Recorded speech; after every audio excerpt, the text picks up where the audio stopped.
uh, uh, uh, it's true. It's true. I am alive. And, well,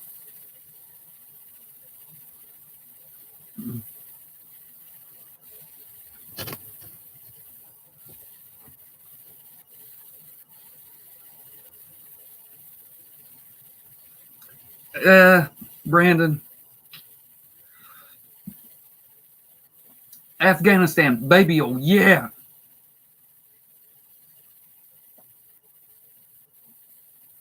Chilling.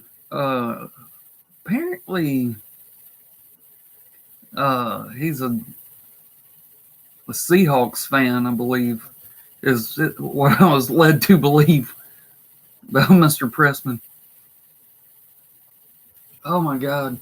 Let me tell y'all what the worst part is. I need a fucking flashlight or something. The lighting's not great. So y'all ever heard of Lang Shay? Anyone ever heard of Lang Shay?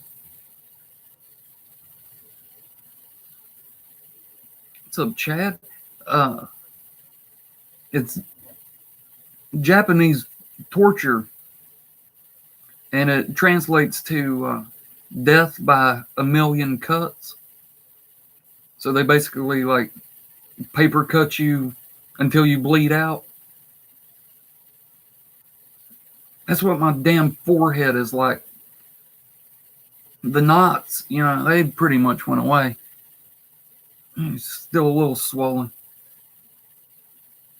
But all the pain's coming from the eggshells rubbing them on my face. So I've got like a million little cuts all over my. I even got one on my nose when I did this. Fucking forehead feels like sandpaper. It's so rough because there's like a million little cuts from the eggshells all over it.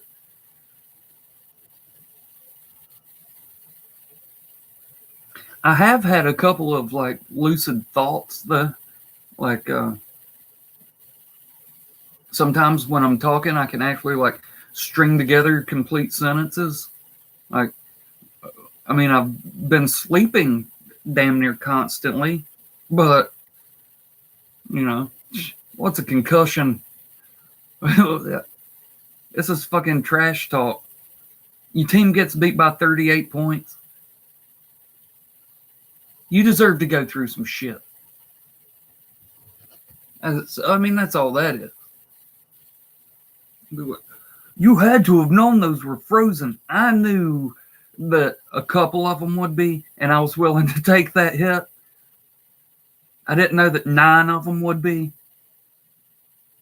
But shit, once you get going, you got an audience watching.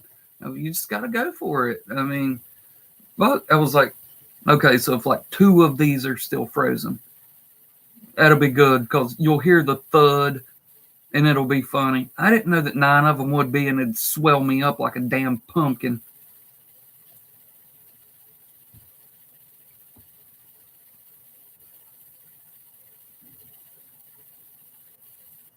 Oh, y'all all been watching basketball, huh?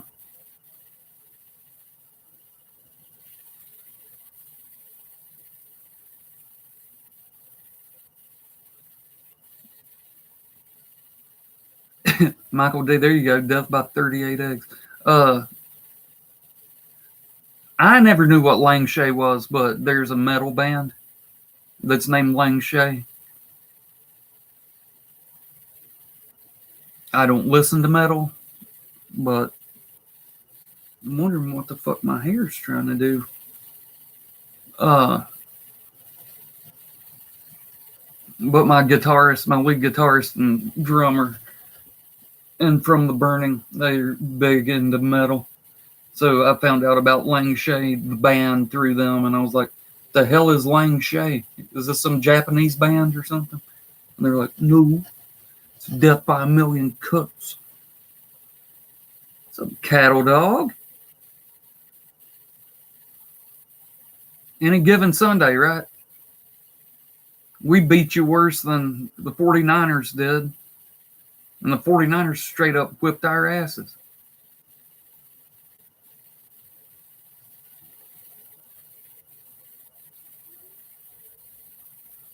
Fire alarm's going off.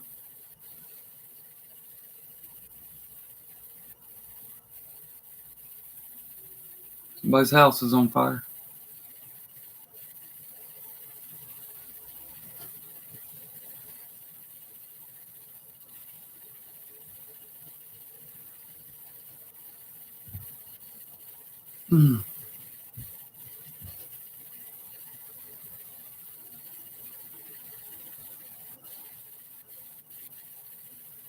Well, y'all over here talking about basketball.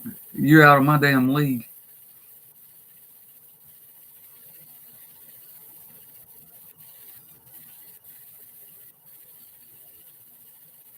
Well, Bosa was probably still tired from what he did to us, Cattle Dog.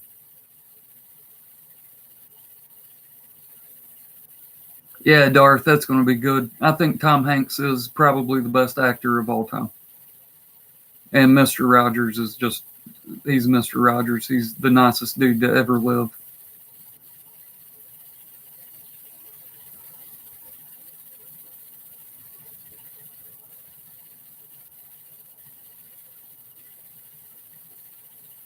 Brandon Rogers, you're not old enough to be Mr. anything. No offense, my dude.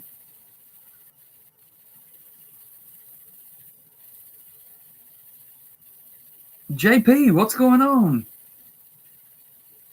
This motherfucker over there, I can read like 1 out of every 5 of his comments. And he's like, oh, you ain't going to talk to nobody? You don't want to answer? I can't see your fucking comments. My dude.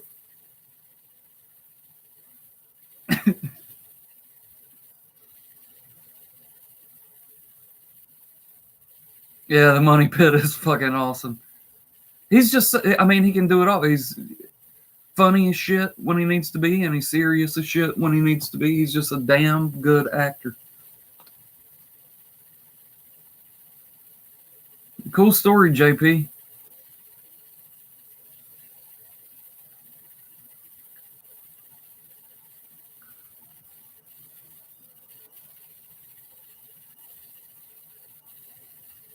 Yeah, New York Beast, they're all good.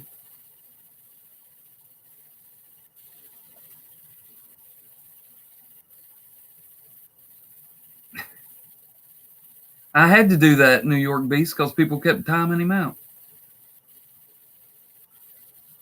I did see it, Cattle Dog. That was really good crow for you.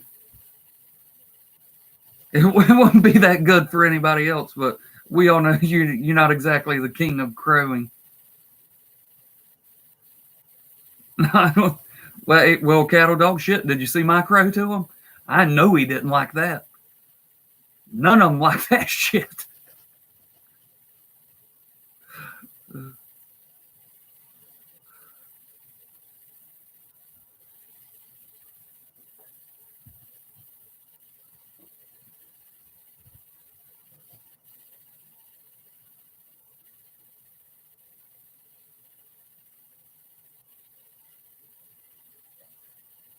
That doesn't even make any sense, JP.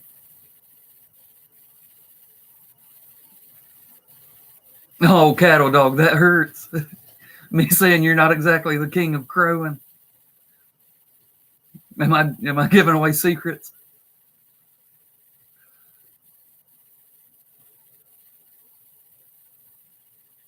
I wasn't fucking with him. I was working.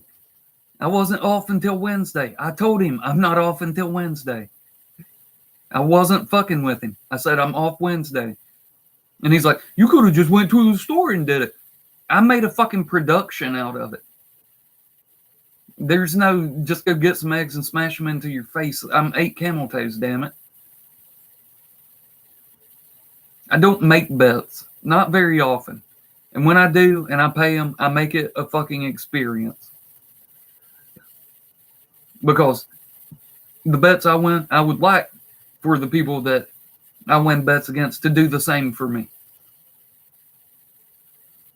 You know, make it entertaining. Make it a fucking experience.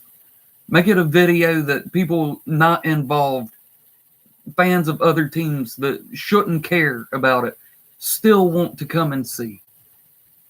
Just for the entertainment factor of it. And I wasn't going to be able to do that Sunday night. I wasn't going to be able to do that Monday or Tuesday. And I told him, I'm off work Wednesday. You'll get your fucking video before kickoff on Thursday. I told him that, and he knew that.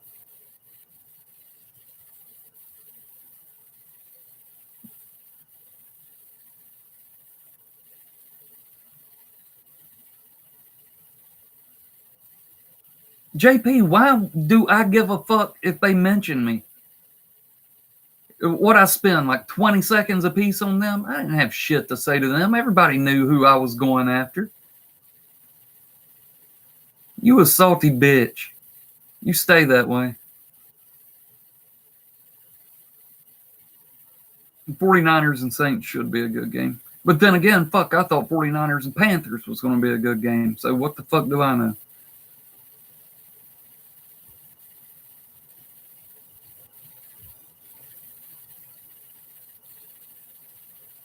Afghanistan. Baby, oh yeah, I still never got to fucking see it.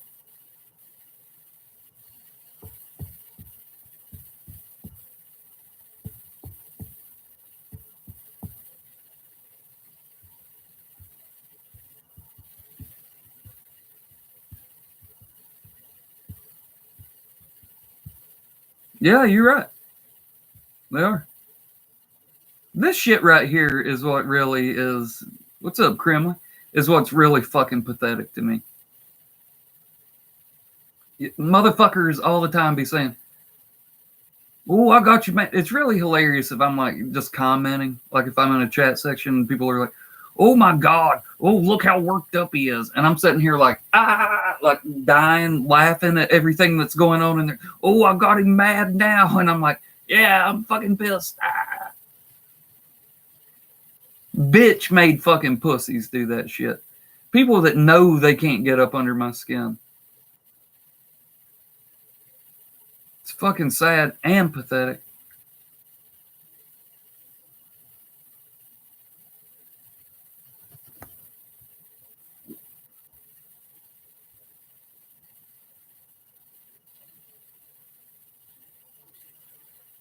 Yeah, exactly, Scottzilla. Oh, look at me. Oh, look at Camel. He's fucking triggered.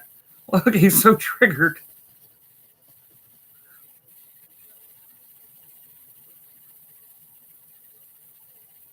Yeah, Cattle Dog, I heard you talking about that too.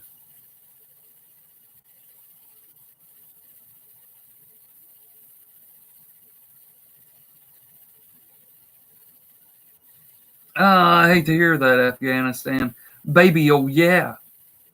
I hate to hear that.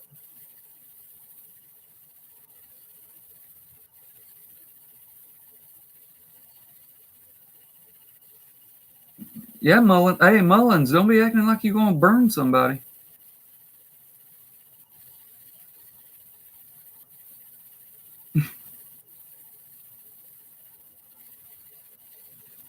No, he hadn't. He's not made it.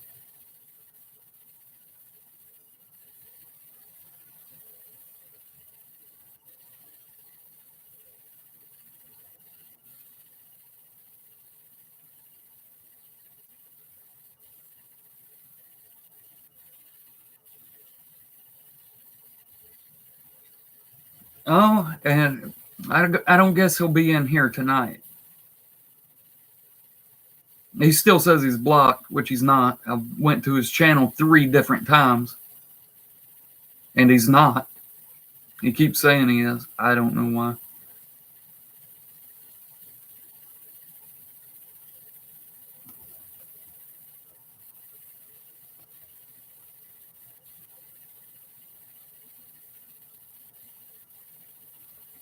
Chad, that's what I'm going to have to do, because I'm going to see it. Damn it.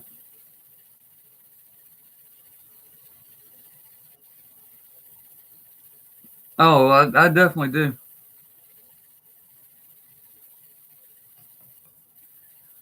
Yeah, even the ones like the Halloween movies that everybody lambastes and just says they're like the worst movies ever made. I like them.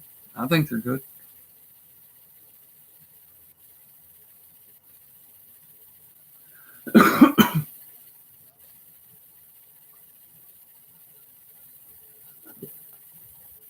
A couple days ago, Dr. Wolfula, I don't know if you all know who Dr. Wolfula is. Type it if you like horror movies and you like laughing. You love Dr. Wolfula. He reviews horror movies. Uh,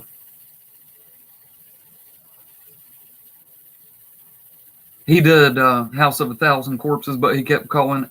He says it 50 fucking times in the review, and I just wanted to reach through the fucking computer and smack him upside his head. He kept calling it House of 1,000 Corpses. Dude, he fucking roasted it. He was like, just talk mad shit about it. And I'm like, God damn, dude. Because he did the same thing to the Halloween movies.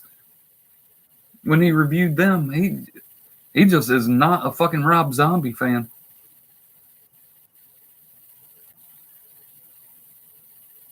Chad, you'd have to be way more specific. There is literally like 30 fucking horror movies named Trick or Treat. I don't know how they get away with naming multiple movies the exact same title, but there's really like 30 movies named Trick or Treat. Yeah. I know which one you. I know which one you're talking about.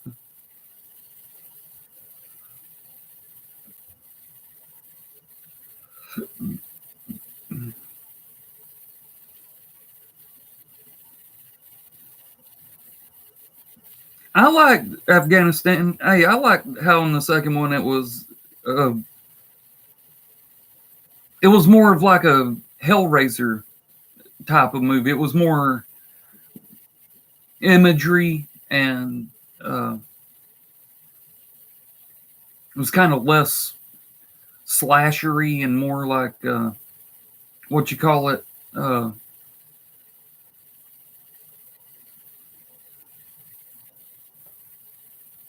Shit, you gotta remember, I am still concussed. I'm getting better, but psychological. It's more of a psychological type thing with Sherry Moon Zombie and the horse and all that imagery of. Well, you've seen it. You know what I'm talking about. Yeah, Tyler Mane, he does a really good one. I mean, nobody's ever going to top fucking. Once again, I'm still a little slow. I'm getting better, but I'm still a little slow.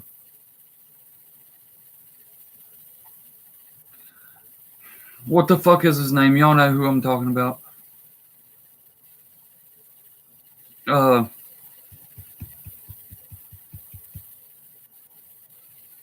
damn it. The big motherfucker that played Jason in part 3, 4, 5, 6, and 7, I'm pretty sure. Kane Hodder. Kane Hodder was, yeah, New York Beast. He was Michael in a couple of them.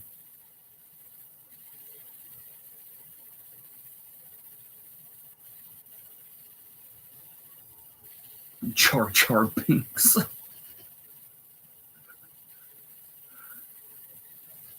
I like Jar Jar Jinx even better. That's what his name should have been. That fool sucked. But no, it's Jar Jar Binks.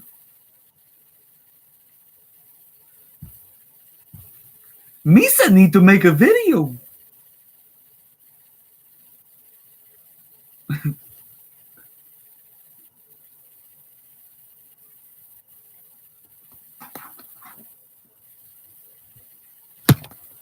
I like beer. I like beer.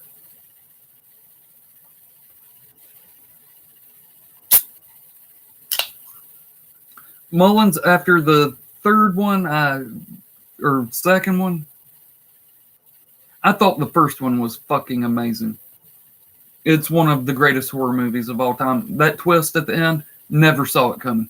And I'm a horror movie fucking fanatic. Hardcore, love some horror movies. And when it happened, I was like, holy shit, why did I not know? Why did I not see that coming? I didn't. It was, whew, boy. Big Mama's house? I hear you, LA Rich.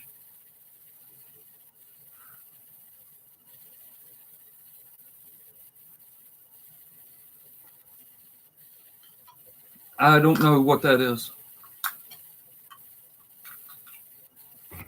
I was about to say, is that the movie where Sean Penn's the gay dude? But then I thought, well, fuck no, Cattle Dog wouldn't like anything like that. He's all red state and shit. And I was like, oh no, that's called Milk. He was Harvey Milk. Mud, I'm not familiar with.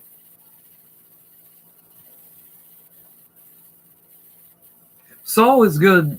They are very creative with the fucking contraptions and devices and shit. It's really cool, all the different things they came up with.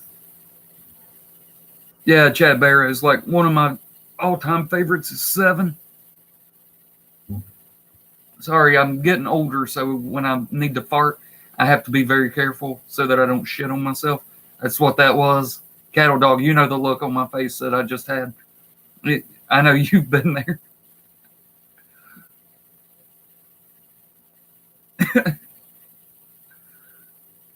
Jeremy, you know what? I didn't say you were a homophobe. I did not say that. Afghanistan, they are right up there on my list, but my favorite horror movie of all time is the original Texas Chainsaw Massacre.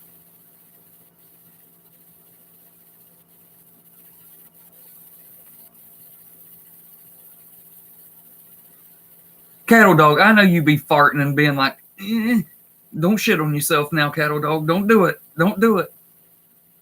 I do it by the day. I do it multiple times a day. Dude, there's sometimes when I'm like, I really need to fart, but I think I need to sit on the toilet to do it just because I'm afraid of the repercussions of what might happen.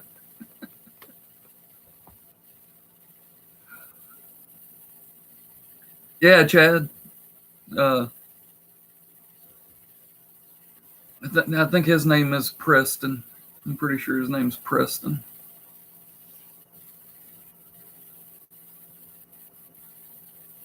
Children of the Corn is like, it was really good to me when I was a kid. I mean, it's not bad now. But it's more of a nostalgic type of thing.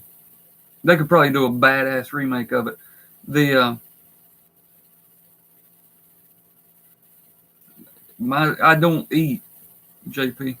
Mine just stays that way. The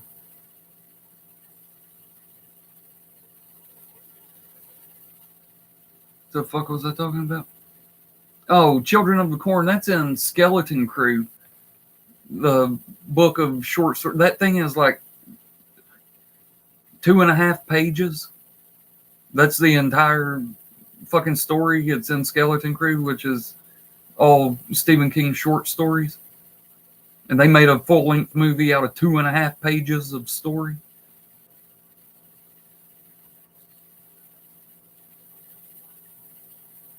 Oh, Cattle Dog, I know you can be in shape. It don't matter. You still are old enough to know to never trust a fart.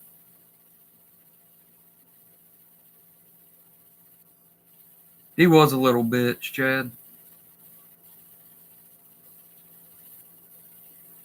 When he goes rolling down that hill in that wheelchair, oh my God, there's only one wheelchair scene in a horror movie better, and that's in which one is it, part 2 or part 3 of Friday the 13th? When dude's got his back to the stairs and he's in the wheelchair, and Jason just comes out of nowhere and cracks him in the forehead with that fucking machete, and his wheelchair goes down the steps. That shit's classic right there. Yeah, Poltergeist, it's fucking awesome. LA Original, we were just in here talking about Rob Zombie movies.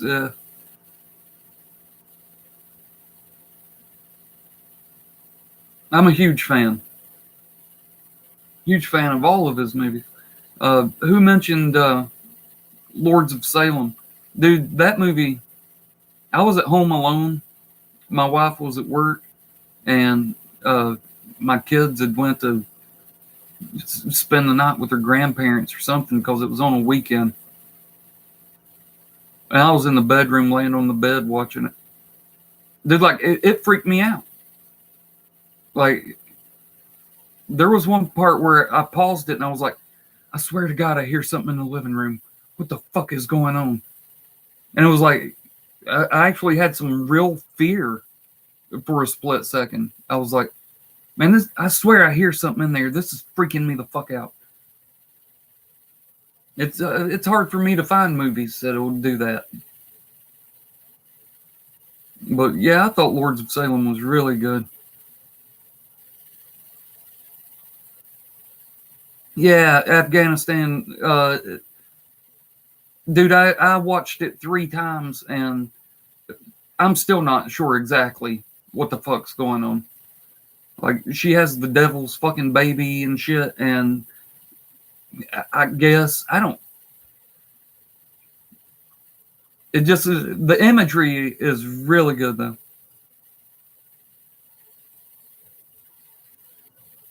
New York Beast. I don't do werewolves or vampires. I'm not big into either of those things.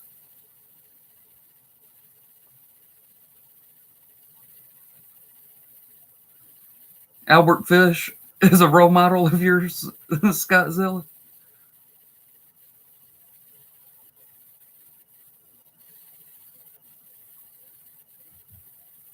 Did you mean a role model to you?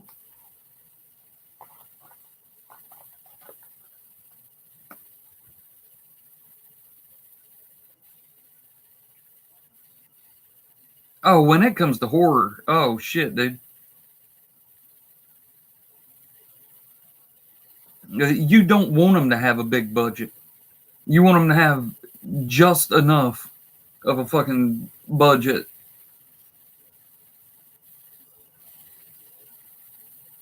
New York Beast, yes, exactly. Zombies, demons, all that shit. I've been a zombie movie fan since way before they became so in vogue. Now it's just popular and everybody likes them because of The Walking Dead.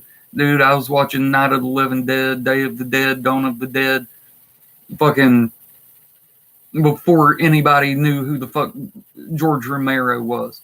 Like, horror fans knew who he was, but those movies weren't as popular as people these days that have been watching The Walking Dead for 10 years. They look back and they're like, well, people must have been watching these zombie movies all this time. They weren't. Those weren't big movies. It was a very niche fucking group of people who were big into George A. Romero.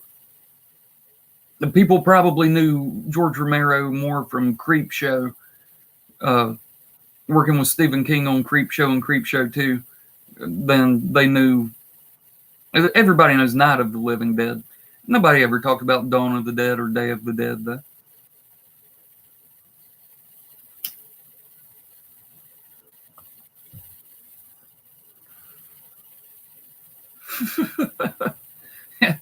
Hey, Bomb. Hey, you don't have to, dude. That's what I was saying before you got in here. You lose by 38. Dude, the team that beats you by 38 points fucking deserves it. And I was saying, I don't make a lot of bets. I'll repeat this for anybody who wasn't in here. I don't make a lot of bets. But when I do, I want it to be an experience when I pay it off. I don't want it to just be some throwaway video. And that's what I was saying. Cattle Dog was like, I knew you were just fucking with A-Bomb. And I was like, no, I wasn't. I wasn't fucking with him. I told him I wasn't off till Wednesday.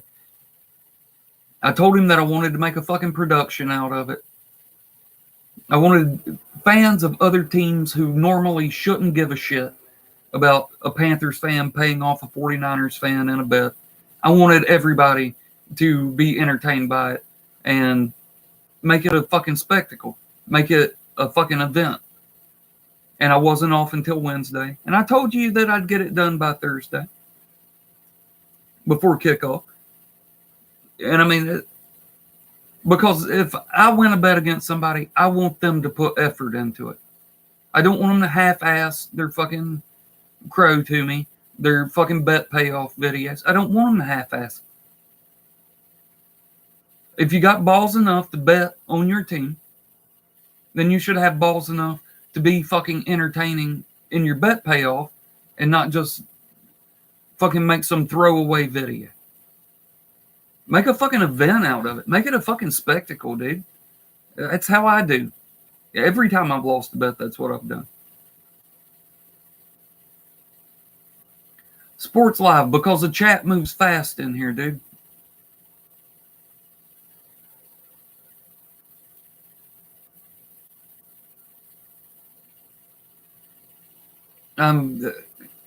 I read a comment, then while I'm answering that, 15 more comments go by, and I can't spend 2 minutes on every single comment. I'm sorry. Thanks for being in here, though, Slitta. Call me David. Okay. I'll make sure and do that, Slitta.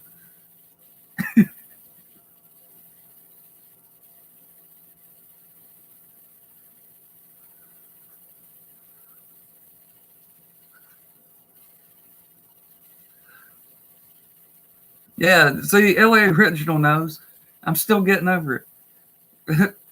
A-Bomb, listen, dude. I was telling them the knots have gone down, but here's the problem. You see all these? Dude, my head feels like sandpaper because there's like a million tiny cuts all over it from the eggshells where I was rubbing them in. So, I mean, it really feels like damn sandpaper from all the tiny little cuts. That's what's hurting the most right now.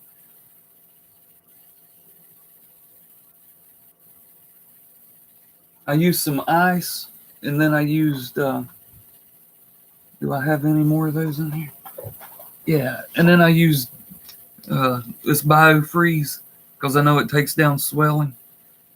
Now that burned like hellfire because of all the little cuts, but it knocked the swelling out. So now I've just been walking around stupid for 2 days, 3 days. How long's it fucking been? 2.5 days.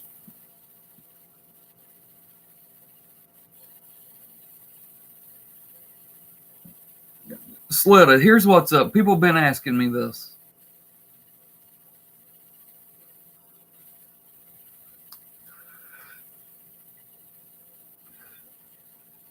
We keep the refrigerator stocked, right? I know you look at me, you look at my little tiny wife, you think we don't eat. So the only place I had to put the eggs in the refrigerator were on the top shelf, right under the compressor. Well, the top shelf's way colder than the rest of the refrigerator. So putting them on the top shelf right under the compressor, it froze them. Now, I knew they were frozen, but I took them out. And like I was saying earlier, I knew a couple of them would still be. And that was part of the plan. A couple of them, I'd get a good thunk, and, stuff of legend. I didn't know that 9 of them were going to still be frozen. But when you're in the middle of it and you start realizing, holy shit, way more of these are still frozen than I had anticipated, well, it's too late. You're in the middle of it now. You're in the fucking thick of the shit. You can't stop and do anything about it. So you just got to powerhouse through it and know that you're about to fuck yourself up. We lost by 38 points. You deserve to take a beating. I mean, if your team's going to take a beating that bad, you deserve a little bit of pain. That's what was up with that. Not all 38 of them were frozen, Slitta. See, Mullins, exactly. And like I just said, I expected there to be a couple. And then it'd be like, oh shit, that one was frozen. I didn't know it was going to turn into like the theme of the whole fucking bet payment. I didn't know it was going to turn into a fucking crapshoot of, oh shit, this one may be frozen or it may not be. And people are sitting there like watching it like, oh my God. My haters are like, I hope this motherfucker's frozen. And then, people that like me were sitting there going, please don't let this be frozen. Please don't let it be frozen. And it made it entertaining. Cattle dog, I heard you. You don't need to keep eggs in the fridge. Well, no shit, especially if you're not eating them.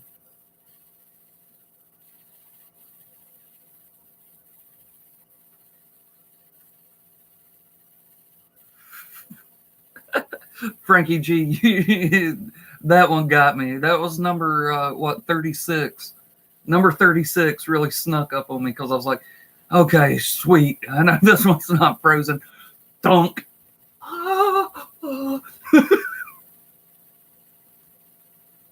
JP always talk about, he's an actor.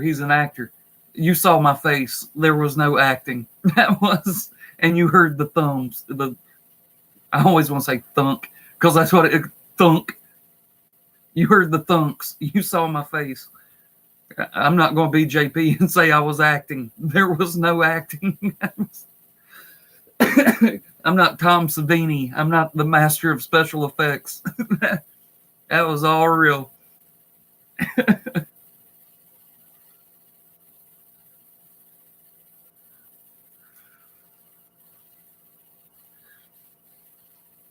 Oh, man.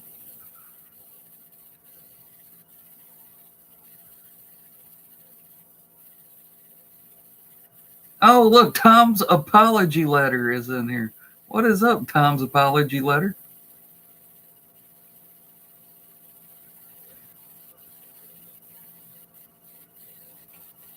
Dude, Tom be getting some damn troll accounts made after. Mullins, exactly. I think it wasn't frozen. Woo! Thanks, JP. Yeah, that was. I'm not lying to you. This shit still hurts. It's just it's less about the impact now and more about what the fuck I did to my skin, slicing it all to hell with those fucking eggshells. I'm telling you, I'm not kidding. My forehead feels like sandpaper. And I usually have really smooth skin because, I never take a shower, so I have good skin. I can't go out in the sun. So I have really good skin. And man, right now, it's like old man skin, all wrinkly and cut up and shit. Still fucking hurts. What's up, Eric? Yeah, I'm getting there. I still be like trying to talk, and I'll be trying to think of a very simple word, and like it just won't come to me. And I'm like, what the fuck am I? And then I start getting frustrated, and that makes it even harder to think of what I'm trying to say.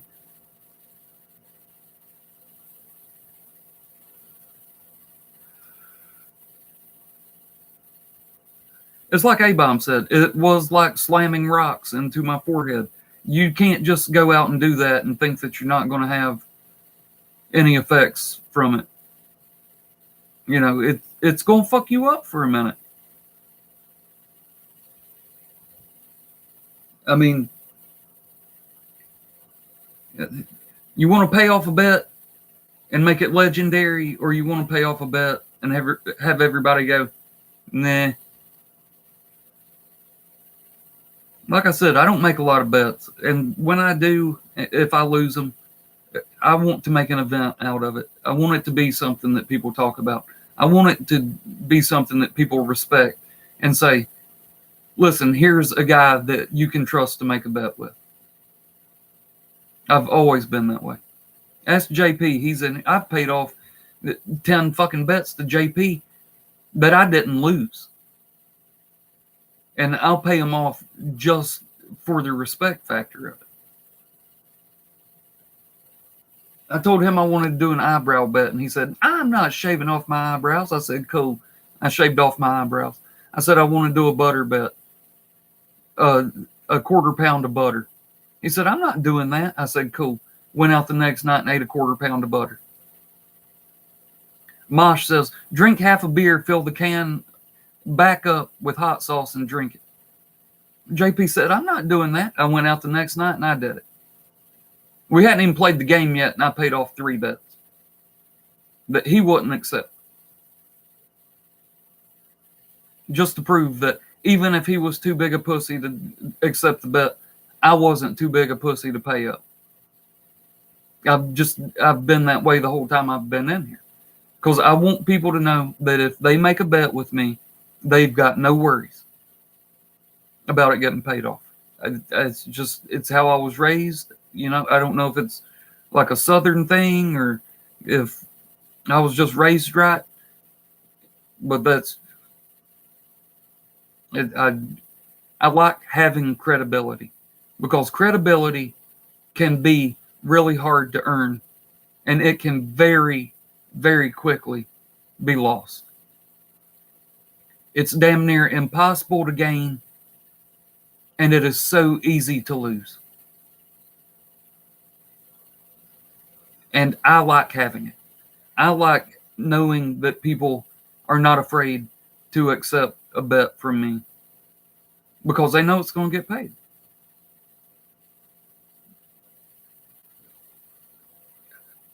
It's just who I am. It's who I am. It's how I am. And if I got to knock myself out to make it entertaining, to make people want to watch it and talk about it, then that's what the fuck I'm going to do. Who I am. I get mad respect for it. And I like being respected. It's how I live my life. It's how I make my videos. How I make my bets. It's how I pay my bets.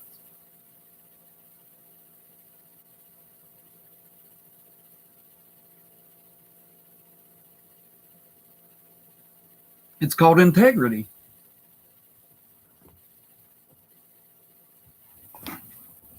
BRB.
Man, you know what I really missed this year?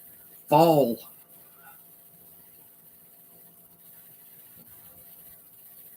I like fall. What happened to it? Fall, where'd you go? Shit, it was summer, and then I woke up the next morning and it was fucking winter. God damn.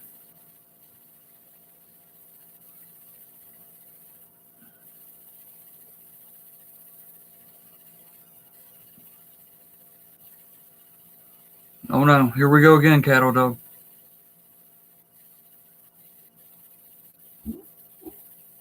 Oh, sweet. I didn't shit on myself.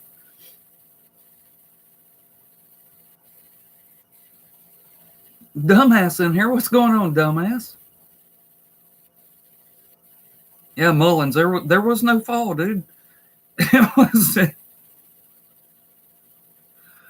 There was no fall. It was summer one day and then shit.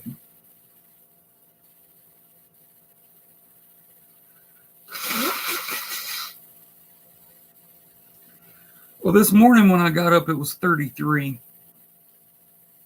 And then it warmed up to about 57 at the warmest part of the day. And I think it's supposed to get down to about 31 tonight, which it's 2 in the morning here. So that means it's probably 35 or 36 out there right now. It's not too bad in here. And I'm out here on the fucking back porch. So, and it's probably 60. But I got my heater on. So.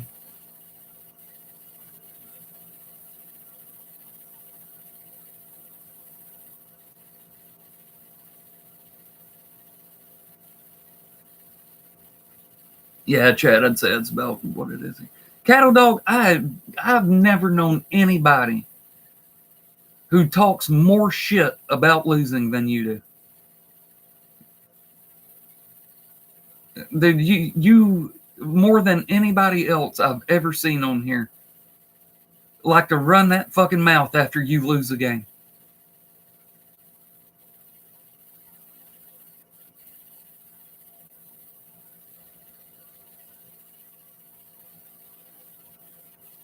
I mean, you can call it staying positive or whatever, but man, you lose games constantly, and then you fucking don't crow up, and you just continue to talk shit about the team that beat your ass. That's you, dude.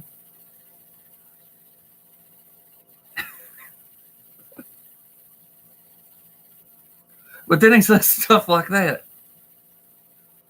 Cracks me up. That fucking 11-minute rant you went on today, I was like,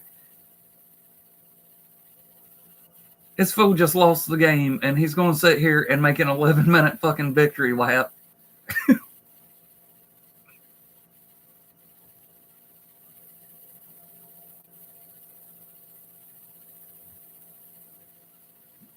I don't have the link to my PayPal, and Pam's not here. She's usually the one that throws that.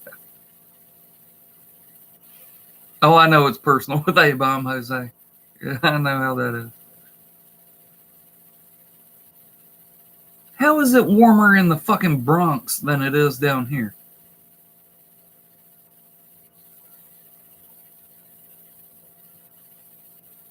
You in fucking New York State and got New York City and got the fucking window open?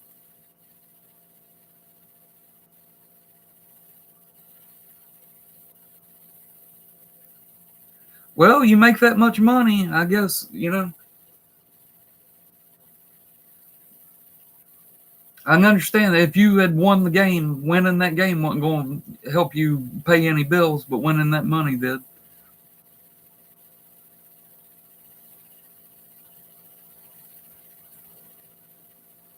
Yeah, Chad, what's going on here, dude? Shouldn't it be warmer where we are than it is in fucking New York?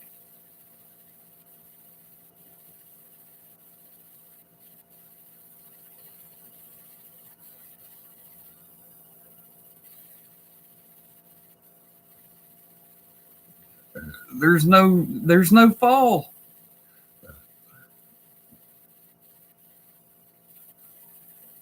It's not. I mean, it's technically fall. I mean, shit, we don't even turn the clocks back till tomorrow night. And it's already, we got up and went to work this morning. There was goddamn a layer of ice that thick on the fucking windshield. And we hadn't even set the clocks back yet.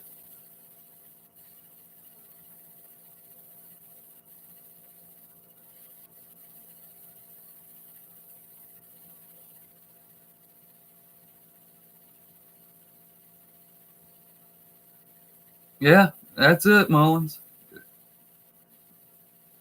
That's it. I mean, If the leaves wasn't falling off the trees, you'd think it was damn winter. Guy on the radio this morning said, "Well, who would have thought that you could go trick or treating and it would be 80 degrees, and then you'd wake up the next morning and it would be 30?"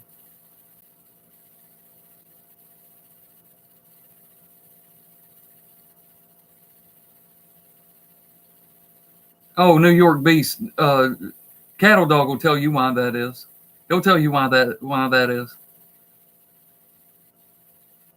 Uh, it's because climate change isn't real.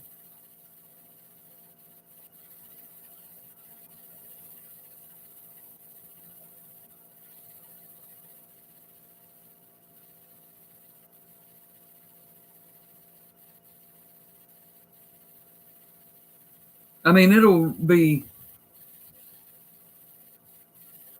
Sorry, I'm still trying to work out some of the soreness. It'll be. Watch it.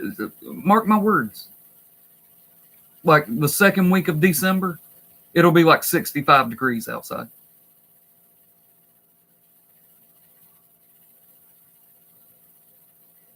Shit's all fucked up.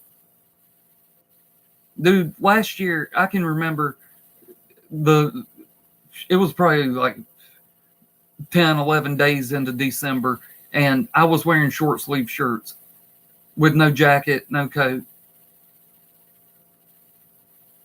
But yet, I'd been having to wear my heavy winter coat in like October last year.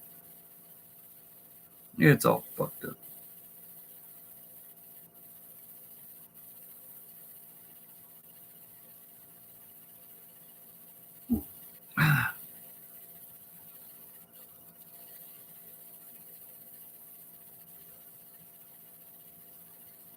I think there are two R's in harp or two P's.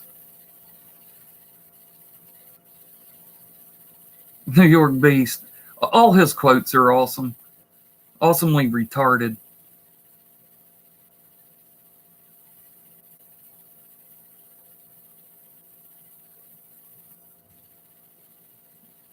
I don't give wrenches to dumbasses.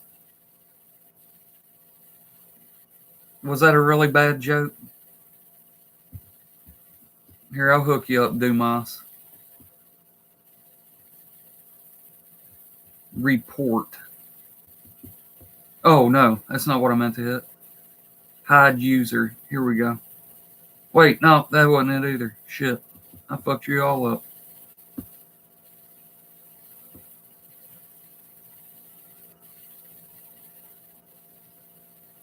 Fayetteville. Uh, hour and a half.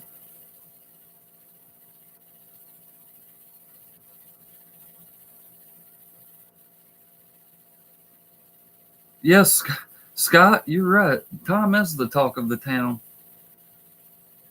He's in here just to get attention, and boy, he's getting all he can handle now.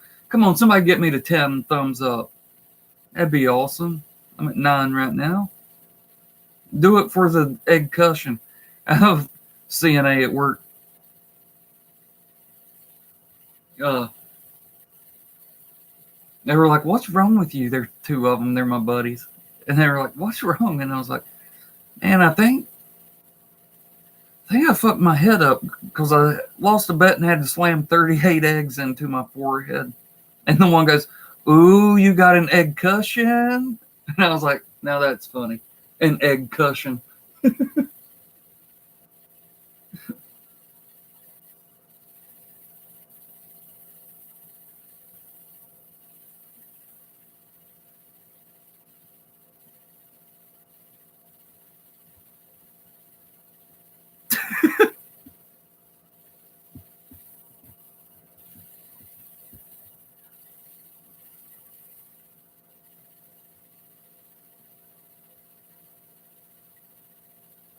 JP ain't ever been to New Orleans. What do you mean?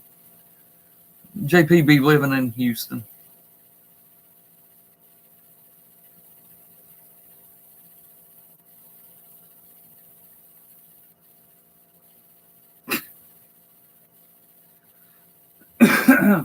I didn't see yours, Ponytail. I saw your owner's when he showed it the other night.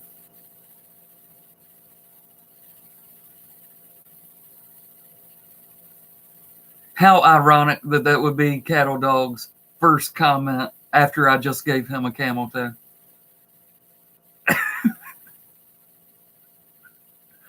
He didn't even know I did it, and his very next comment is grown-ass men begging for a camel toe. Now that's funny.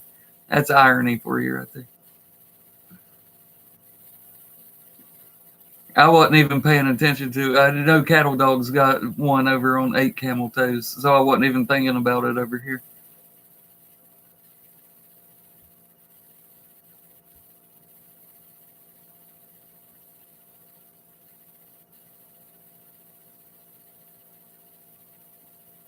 Oh, I'm always red. That's what I say. I'm so white. I'm pink. No, that ain't the thing. It's all these fucking cuts all over me. Dude, it ended up swelling up. It came down like this and was all up on the top of my nose right here. Just sticking out.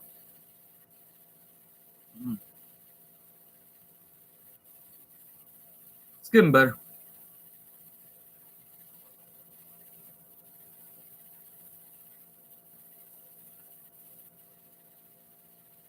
Who, me? When was the last time I showered? When did I go to the hospital?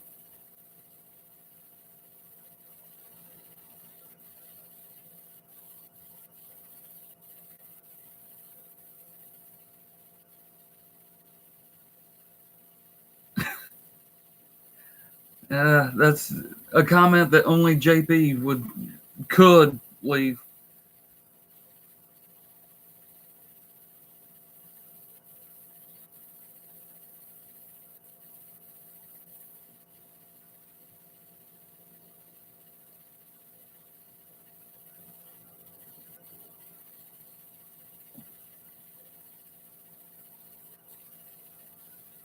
Yeah, I mean, shit. No, really. When did I go to the hospital because of my legs?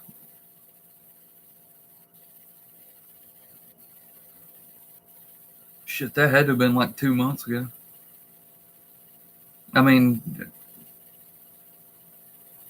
I'm not going to go strip naked in front of a bunch of strangers and not fucking take a shower first. But I don't normally be stripping naked in front of a bunch of strangers. Looking at you, JP.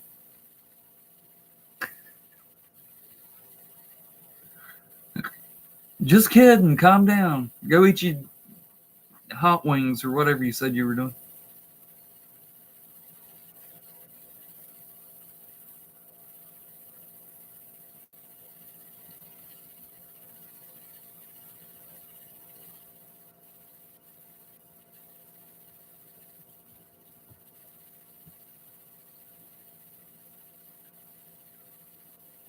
I can just imagine it being like the crazy cat lady on The Simpsons. She's just running around throwing cats at Cattle Dog. He's like, look, they're throwing the puss at me.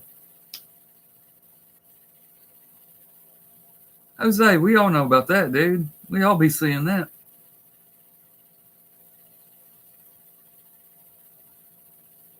Who the hell is Deborah?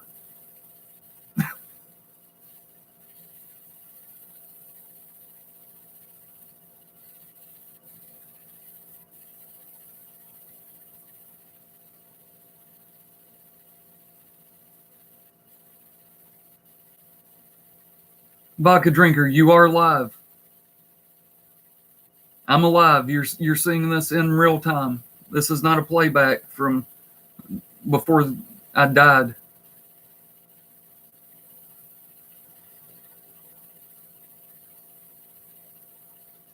Y'all can say what you want to. He had balls to post that. I mean, I can't believe he fucking posted it because he knew people were going to use it.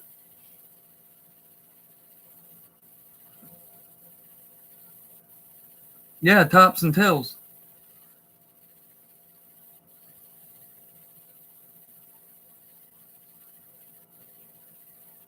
Wash your hair in the sink. Then you get a washcloth and get up under your arms good and wash your fucking nutsack and go on about your day.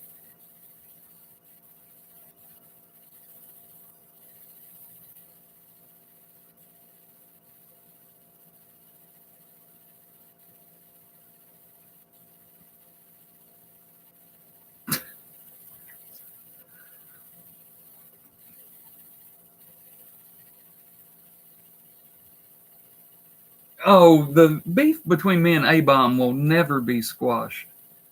It just has its ebbs and what's the opposite? Ebbs and flows or whatever.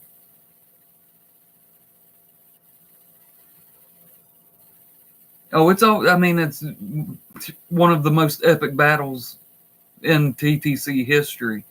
It'll never be completely done. Just like me and JP, that shit will never be completely over. It's just you get tired of it for a little while, and you got no reason. I mean, we had a reason because we were playing, and everything leading up to it. I mean, his team fucking punched my team in the fucking mouth, and then I punched myself in the forehead with 38 eggs. Ain't nothing really to fight about right now. Something will come up.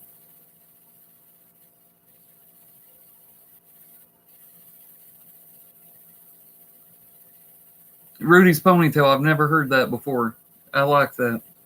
Airplane bath. Under the wings and around the tail.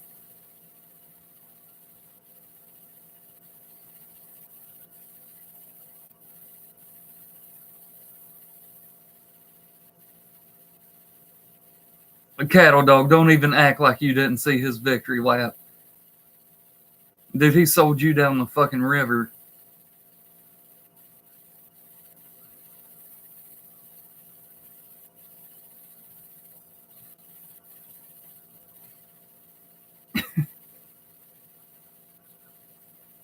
Jose. He even drank an egg. He drank one egg and said it was for BVD. Because of the respect he has for him. And then lit into your ass for about 5 minutes.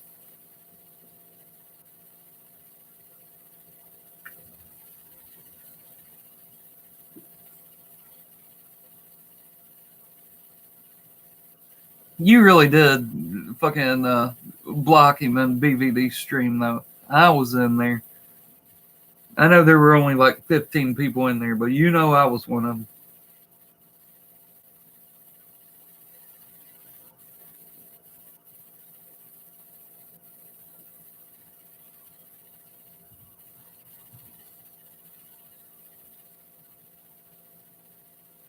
Pam C, don't run off yet. Cattle Dog wants the link to the PayPal. He's rich now. His team lost and he still won because they covered.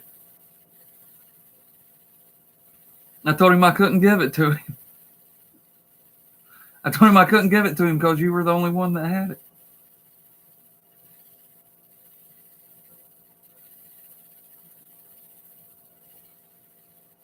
Why you got to run off, Pam? Other than the fact that it's the middle of the night, but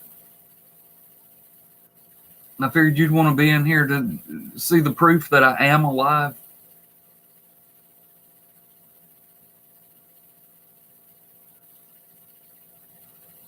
Yeah, New York Beast, fucking Tommy boy. It was he hit when he'd say, "You know what? Why don't you shut your pie hole?" That shit cracked me up every time.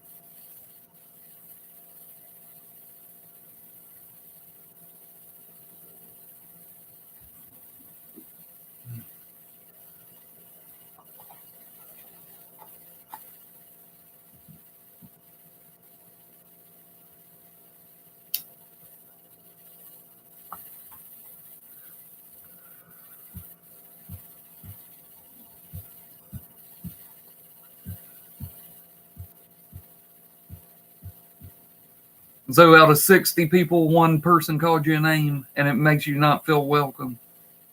You got thicker skin than that, Pam.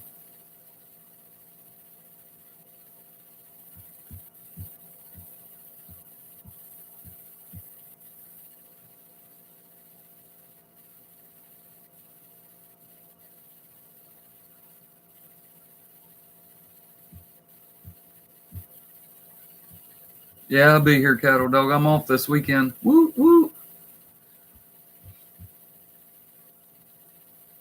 My boy Brent, when he was leaving today, said, all right, we're off this weekend. And I was like, yeah. And he was like, all right, well, don't die.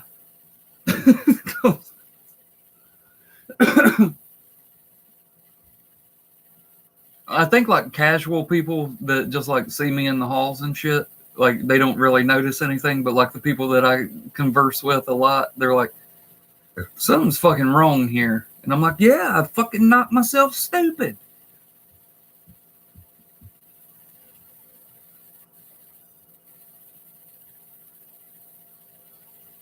Dumbass. She is not going to take that bet, but that would be so fucking awesome if she would.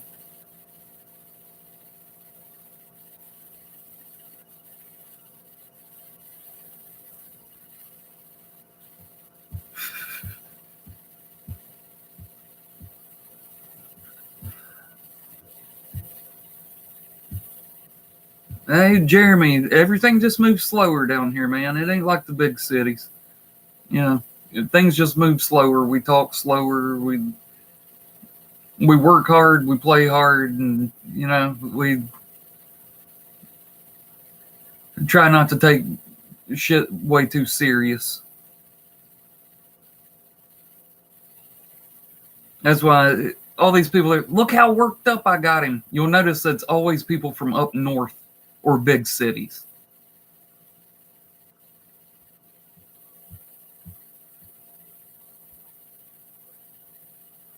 Dumbass, that's what I said last year. And then he had Trossi put his makeup on for him, and I was like, whoa, that's fucking weird. He's sitting there acting like he likes it.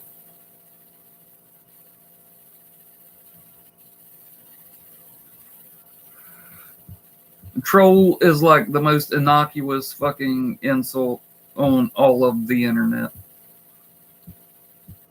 Everybody gets called a troll. And you can't act like you've never done any trolling. Hell, if you're over here, sorry, I always do that backwards. If y'all are over here, then you've trolled somebody. You've done some fucking trolling before. Being called a troll don't mean shit. You ain't got to worry about that, Pam.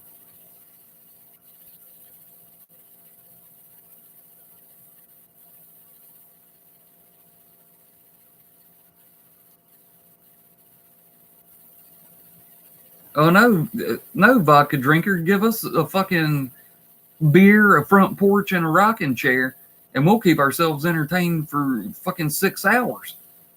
Just sitting there shooting the shit, cracking up with everybody. Why do you think I like doing this? Because this is basically my front porch. And, you know, sitting on this bed, this is my fucking rocking chair. And we know I have beer. I mean, it's just the culture down here. That's why you see these big city dudes and these people up north, they're like, I don't see how you do it. You sit there for hours and hours at a time, just talking and talking. I don't know how you do it. This is my generation's version of the front porch. I can just fit a whole lot more of you guys on this porch than I could on a real front porch. I don't have a front porch. I just have a stoop.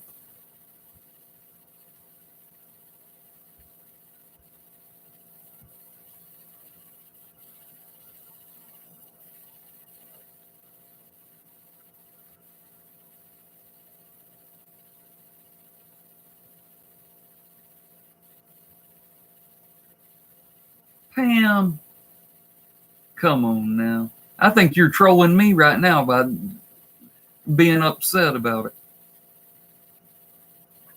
We all know you got thicker skin than that. Q Mark. I agree completely. I mean, I just said it. All y'all are trolls. I'm a fucking troll. It doesn't mean that that's what you do exclusively, but we all have trolly tendencies. You see me in people's chats. Look what I do to Mosh. I be trolling him all the time. JP, everybody's like, I thought you guys were friends. Yeah, we are. We fucking troll each other. Shit. It's just part of the fun. You can't take offense every time somebody calls you a troll. Shit. All right. Hey, Cattle Dog, I appreciate it, man. I'll check that out a little later.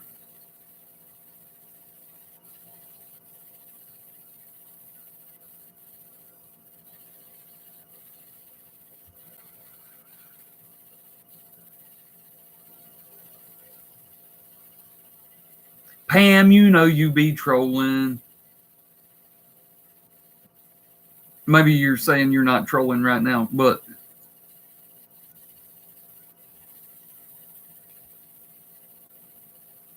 what? Was it Scott that said it?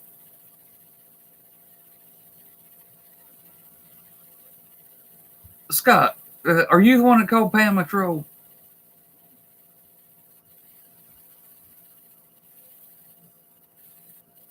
Yes. Oh, Scott, not nice, man. You gonna say that to the queen of the stream? Yeah, you might want to go back in time and edit.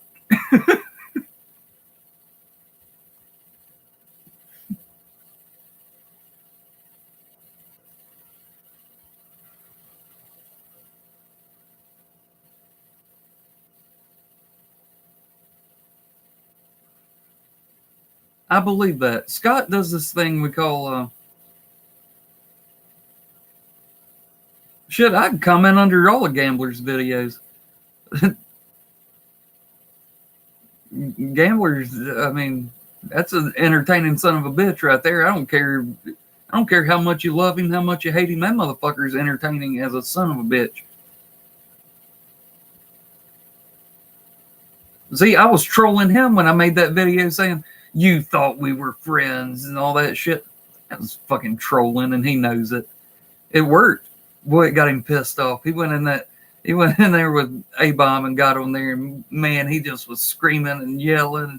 Hey, come on, just going crazy. And I was like, damn, that was a lot easier than I thought it would be.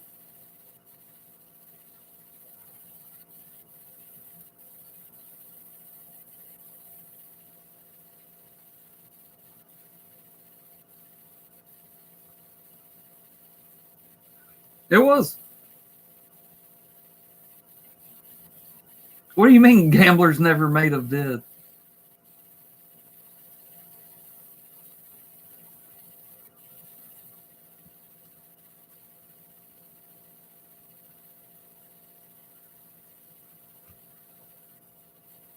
Can we just agree on one thing? You guys, you want to, this infighting, that's the whole point of the camel clutch, is to take up for each other and not do this infighting bullshit. That's the whole fucking goal.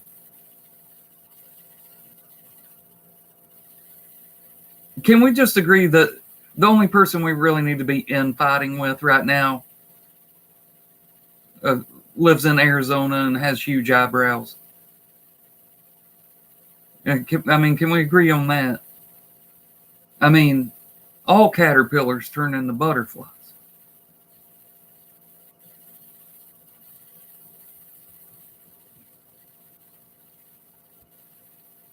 Except the two above Tom's eyes.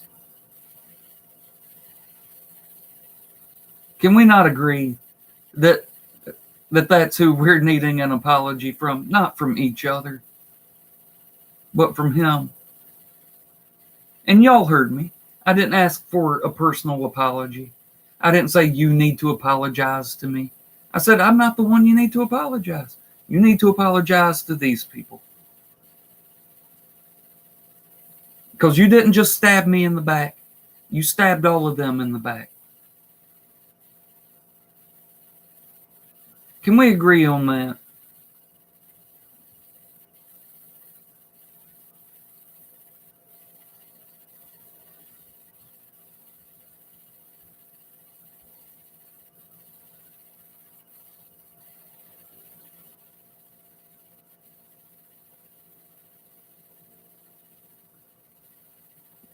We just here to hang out. We just here to have a good time. Nobody need to take shit too serious.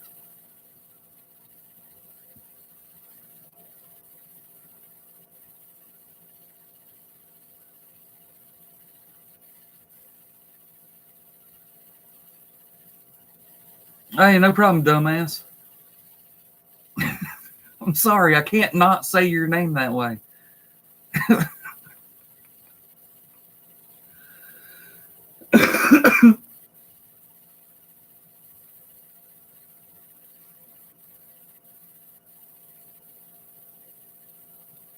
What was that supposed to say, Cattle Dog? Trying? Who you trying to refer to?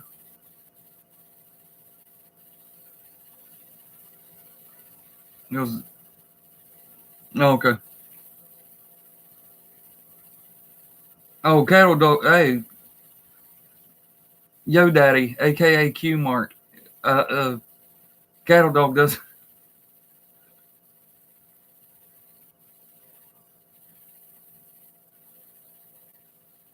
Hey, Jeremy, I've heard stories, but I wasn't here. I've been here for 6 years. TTC's been around for 11 years, so I've been here over half.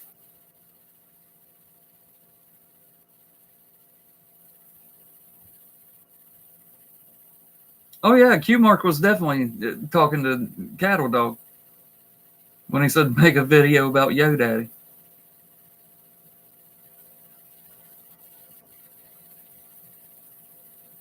Oh no, now he's going in.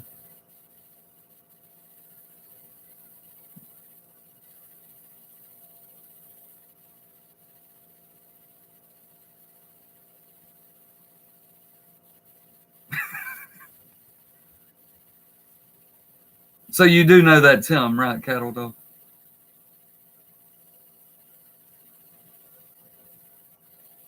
You'll notice if you were subscribed to Yo Daddy, his channel name switched over to Q Mark. So you're talking to him right now, Cattle Dog.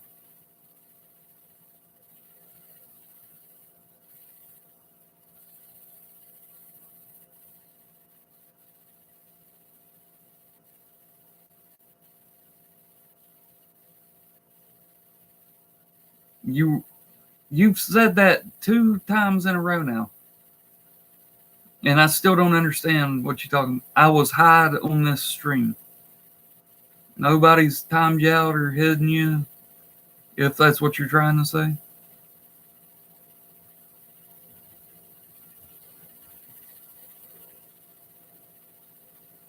I gotta cut my fucking nose hairs.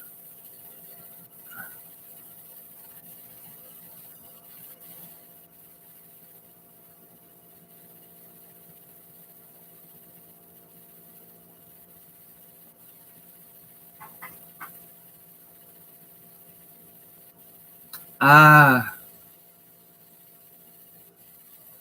don't know just where I'm going,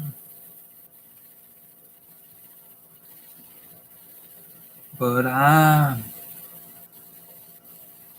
gonna try for the kingdom if I can, because it makes me feel like I'm a man when I put a spike into my veins.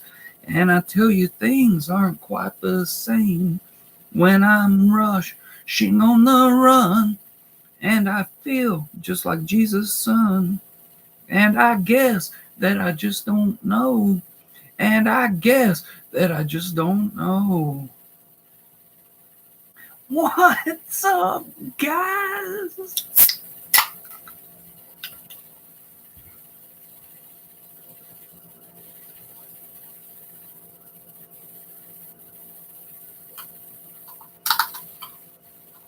I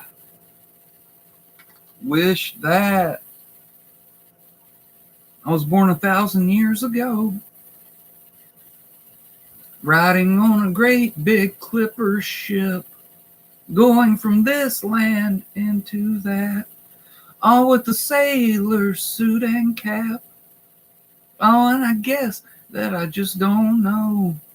Oh, and I guess that I just don't know.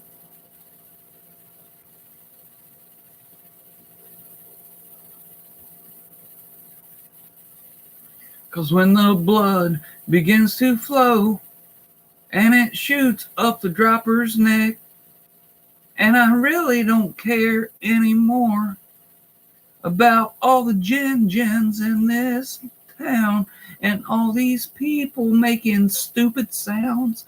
And I guess that I just don't know. And I guess that I just don't know.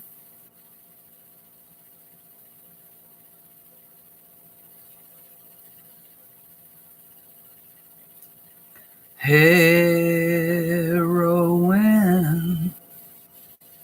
be the death of me, 'cause it's my wife and it's my life. And I guess that I just don't know. Oh, and I guess that I just don't know.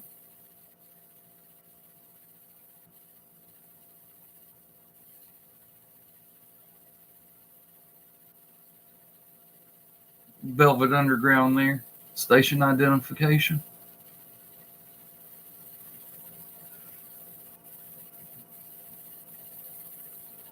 Ah, Collective Soul, huh, Scottzilla? I saw that uh, Third Eye Blind just came out with a new album. Rolling Stone slammed it. They said it's garbage.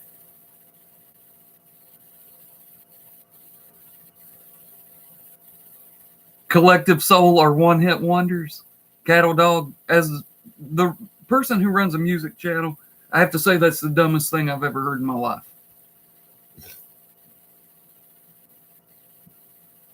Do you know, this is a true story. This is a fact. You can look it up.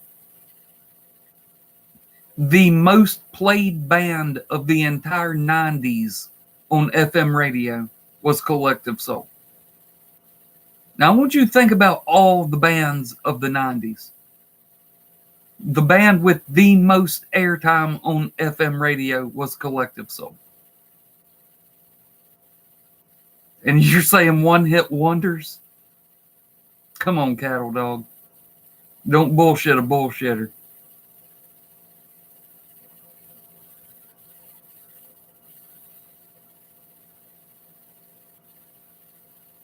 What was their one hit? According to you?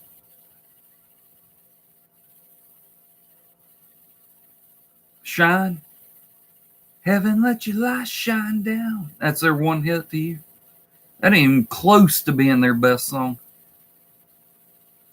Dude, The World I Know is one of the best songs ever written.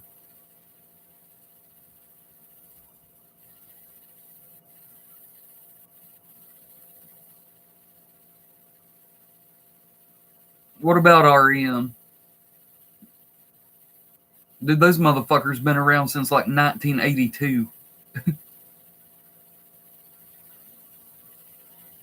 lot of people didn't know about them before losing my religion, but dude, they've been around forever. Yeah, you're talking about Shine. Oh, heaven let your light shine down. Give me hot water, give me a sign. Show me where to look, but tell me what will I find? What will I find? Oh, you like the Pixies? That's cool. I knew what you meant. Yeah, the Pixies are good. They're touring right now. You know, Kim Dill left about 2 years ago. She left while they were recording their newest album. They were recording it in Ireland, I think. And she just came into the studio one day and said, "Listen, I'm not feeling it. I'm out of here." Right in the middle of recording an album.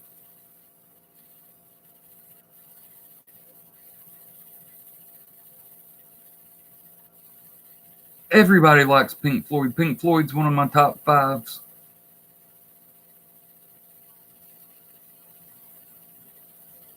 Pink Floyd's fucking amazing. Right?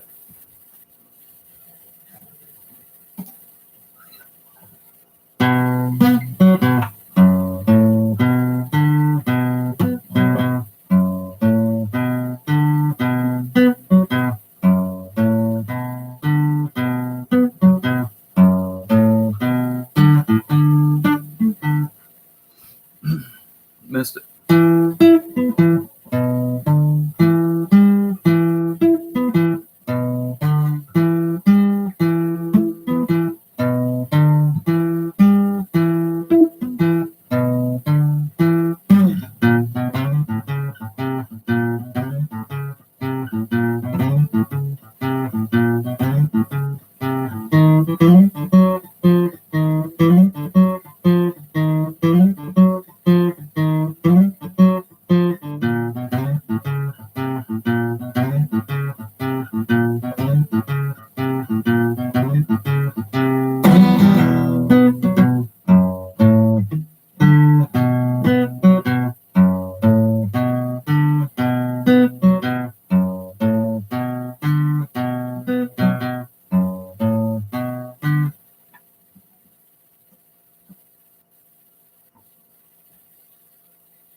Woo, Pink Floyd.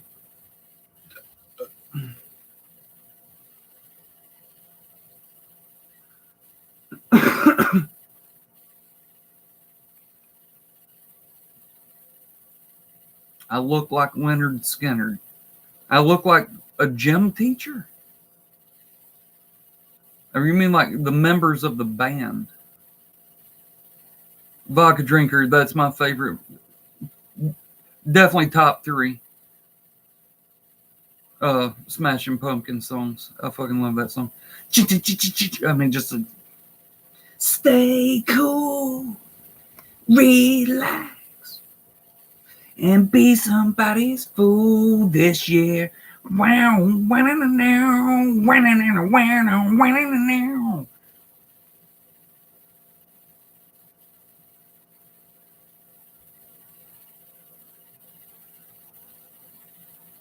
Cherry Brock, you guys should go. You hadn't listened to Cherry Brock in a while.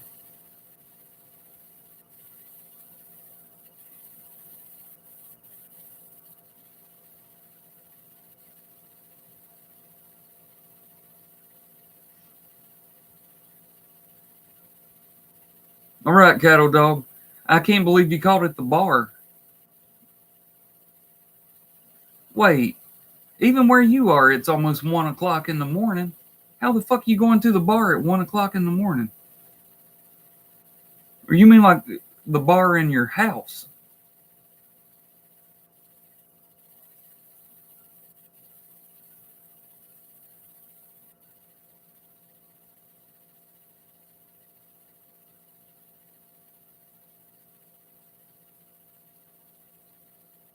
Uh, Vodka Drinker, in case you're wondering, Ava Adore is definitely also top three. What would the other top three be? Man, they've got so many fucking good songs. Like Mayonnaise. Mayonnaise is fucking amazing. It really. That's one off of Gish that a lot of y'all probably have never even heard. Look up Smashing Pumpkins song Mayonnaise. It's fucking. otherworldly, like just phenomenally. It's so atmospheric. The music in it is man, it's so good. Uh, I mean, their hits. I love all their hits.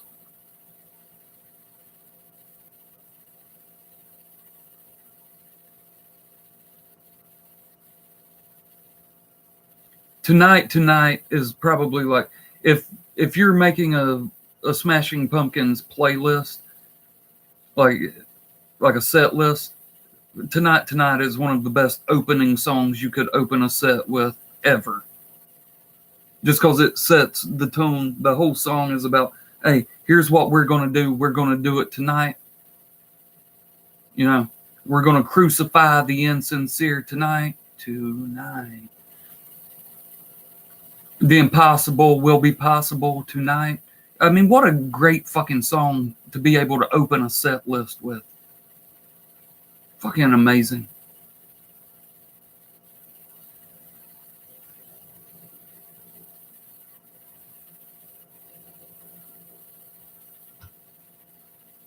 I saw them on their Melancholy and the Infinite Sadness tour in 1996. Great fucking show. And it was when their keyboardist had just died like the week before from a heroin overdose. And Jimmy Chamberlain was there with them, and they kicked Jimmy Chamberlain out of the band. And they had, who was it? They got like they got the drummer from, who was it? Talking Trees. I think they got the drummer from Talking Trees. Is that what the name of that band was?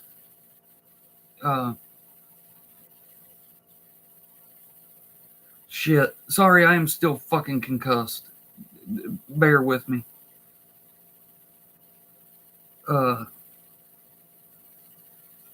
Yeah, I think so.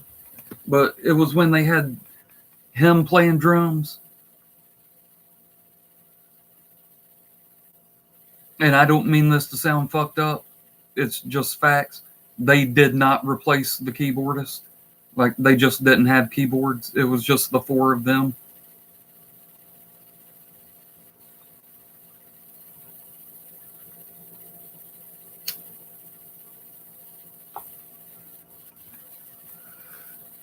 Here's a trivia fact that I was thinking about at work today, because I was like, you know what, I should bring this up in a live stream, because I bet nobody knows without Googling. Don't Google this. I want to know if anybody knows this, because it's really interesting to me. You know that song, They Call Me Mellow Yellow? Quite right, Jim. They call me Mellow Yellow. You all know that song, right? Do you know who it is that sings Quite Right, Jim? Don't Google it. I'm just curious to know if anybody knows who it is that does the Quite Right, Jim.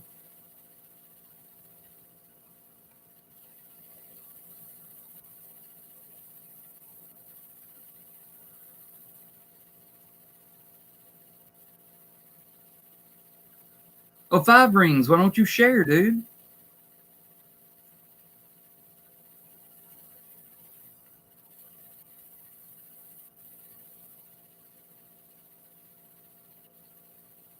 Cattle dog, I hear you, dude. I wish somebody'd come leave me a weed tip. And I don't mean a tip on where to get some. I know where to get it. No, Tom's not trying to. So nobody knows who sings the Quite Right, Jim? Scottzilla? Hey, thanks for guessing. No.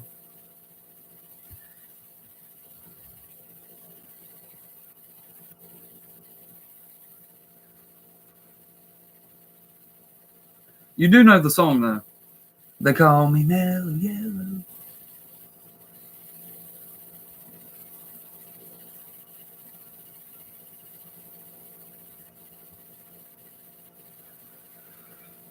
Gets to be almost 3 o'clock and everybody leaves.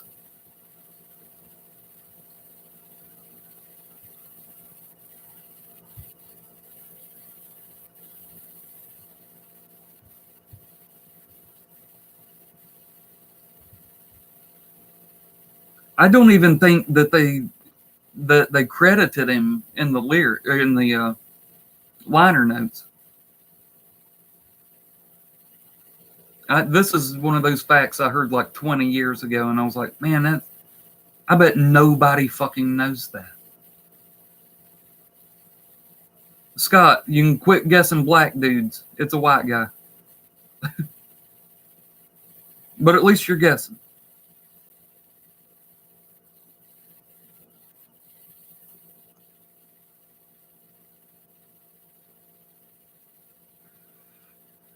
Some people call him the greatest songwriter of all time. I put him in the top 3. Vodka Drinker, the song They Call Me Mellow Yellow. Quite right, Jim. You know who it is that sings the Quite Right, Jim? Well, he doesn't sing it, he just says it. Quite right, Jim. You know who that is? Townes Van Zandt. Boy, now there is a random fucking guess. Impressive, man. Scott, did you look that up? Did you look it up? Or was that a guess? I mean, you fucked his name all up, but you're right. That is Paul McCartney who does that. He's the one that says, quite right, Jim.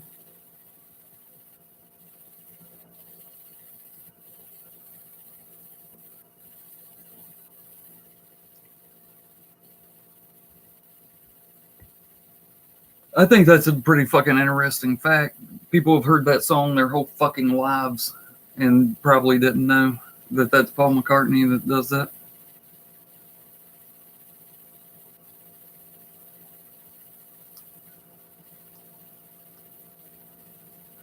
Well, Scott Zilla, when I said it's one of the top 3 greatest songwriters of all time, we all know that that's Bob Dylan, Paul McCartney, and John Lennon.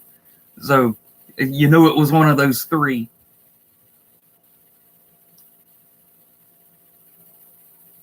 White dude tipped me off. Anytime somebody mentions a white dude, you think of Paul McCartney.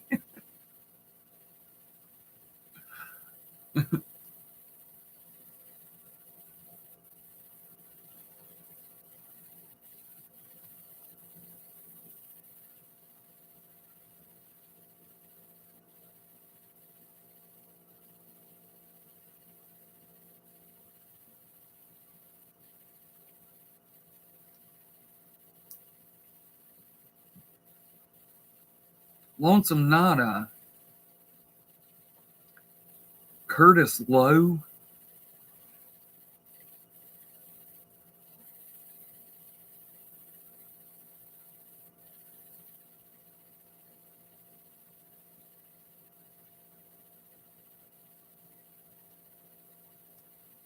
I mean, I like all the members of the Traveling Wilburys. But when you've got 5 people who are so fucking prolific, it's hard. I mean, if you take individual accomplishments, they're the greatest, like, power band of all time. Like, I mean, look at who you got. Jeff Lynne. You got fucking George Harrison, Roy Orbison, Bob Dylan, and Tom Petty. I mean, goddamn. I mean, come on.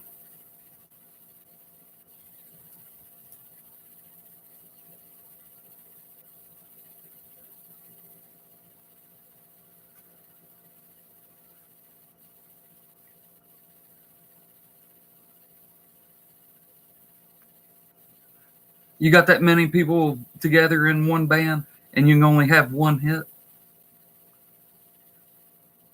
But hey, End of the Line is a fucking beast of a song. That is a great fucking song. And the video for it is one of the saddest videos that's ever been made. Because it's the four of them sitting around playing the song in a room together. And then when it comes to Roy Orbison's part, it shows the rocking chair with his guitar in it. And there's just a picture on the table next to it with a candle because he had died. And it's fucking sad. Roy Orbison, fucking amazing. Amazing fucking songwriter, singer, performer. I mean, just fucking awesome. And that video is really sad. They're all sitting around laughing and smiling. And then when it gets to his part where he's singing, it just shows the rocking chair with his guitar in it and the photo of him with the candle burning. Fucking sad. I mean, it's very moving, for sure. It's moving, to say the least, but it's sad.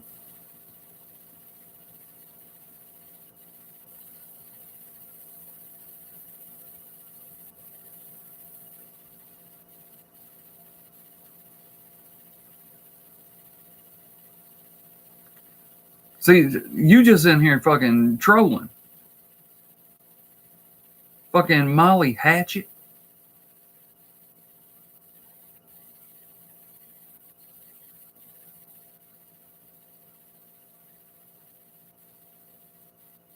Okay.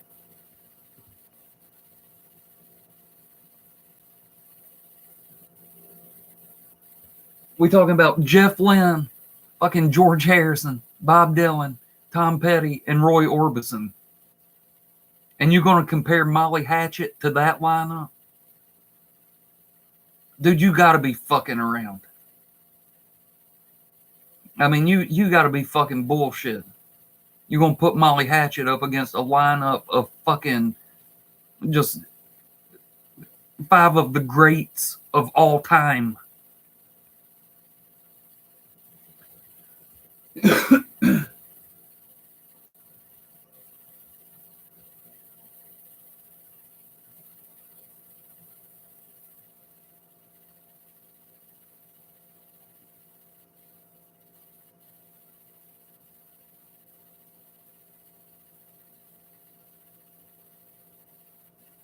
Roy Orbison had one of the great voices in music ever. That plaintive wobble that he had, it's amazing. I mean, his voice is spectacular. There was never anyone quite like him, and there never will be again. I mean, you could feel the pain in his vocals. You could feel the pain and the fucking emotion in that warble that he had in his singing voice. Like almost, who else has that type of, like Tom Waits. Tom Waits has that. Fucking Jeff Buckley had that. Nick Drake. It's a short fucking list of people who, it doesn't matter what they were singing, it would make you feel like they were connecting with you on a deeper level than most other singers. You know, not to be cliche or anything, but they could be singing the phone book and you'd feel it. Just their power, their passion, their resolve, just the tenor and inflection of every note they sang.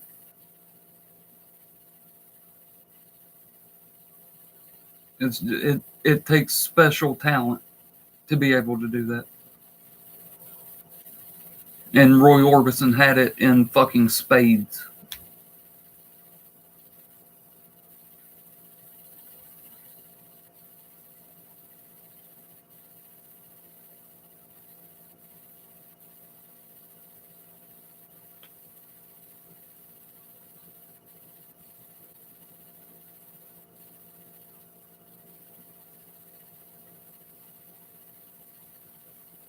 I like those people too. Was everybody that fucking Charlie Daniels named, right? Elvin Bishop sitting on a bale of hay. He ain't good looking, but he sure can play. And there's ZZ Top, and let's not forget that old brother Willie's getting soaking wet. And all the good people down in Tennessee are digging Barefoot Jerry in the CDB. So gather round, children, get down. But you ain't putting them up against fucking George Harrison. I mean, you gonna put them up against Tom Petty? You sure as fuck ain't gonna put them up against Bob Dylan. Jeff Lynne from fucking Electric Light Orchestra, he's the one that produced all that shit. He produced basically every fucking Tom Petty album that was ever made. And Roy Orbison, you're not putting those bands up against those five people. You're not doing it. I don't care where you're from and where your loyalty lies. As songwriters and performers, you can't put those bands you just named up against those five guys. You can't do it. I mean, you can, but you're wrong. And you can say it's a matter of opinion. Well, it's 99.99999% of the world's opinion against yours.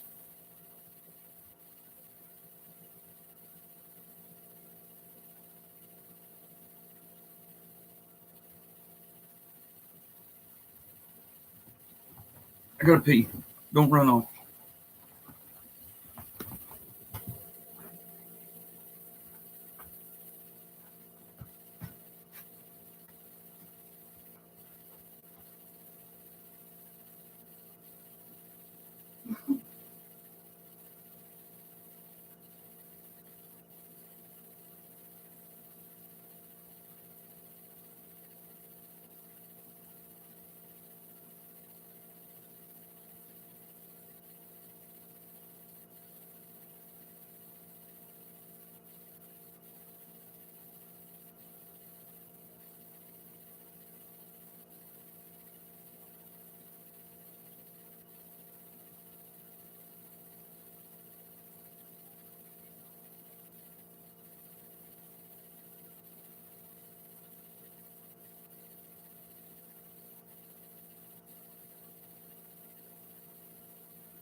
You just don't know how to not be a fuck up, do you? Well, hey, appreciate you, my dude. Now I get to have a fucking IRL fight. Appreciate it. The phone was in my bedroom where my wife's asleep, and you calling at 3 o'clock in the morning, waking her up. Thanks, Tom. Really fucking appreciate it, my dude.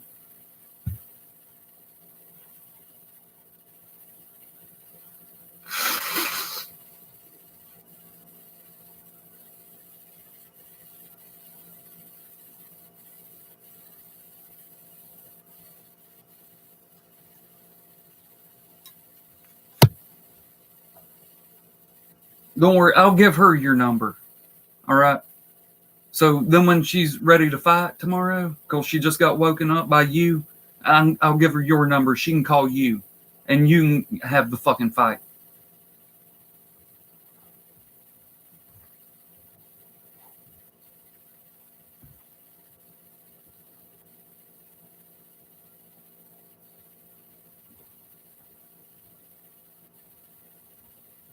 I just said I was going to piss. You think I'll leave the fucking phone next to the toilet?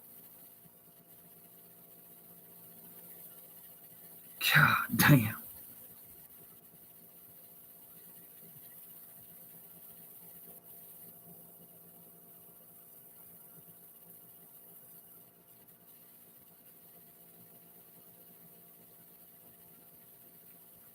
We're Cherokee here. My father-in-law is a quarter and my wife is an eighth. My kids are 16th. You know how math works. Well, I know fractions are hard for some people, but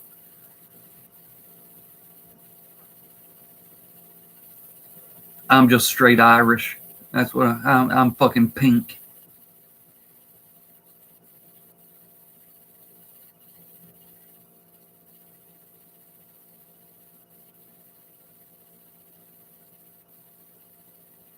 You know, we live right near Cherokee Nation. You know where I am. I'm here. Cherokee is here. So, well, it's about there. Either way, we right there.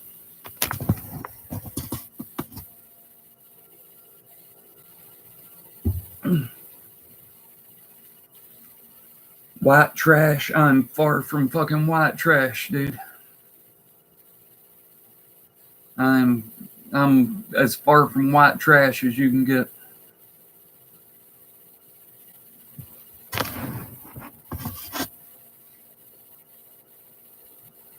It is, isn't it? Still 58 sent me that, and it comes in handy a lot so that I can.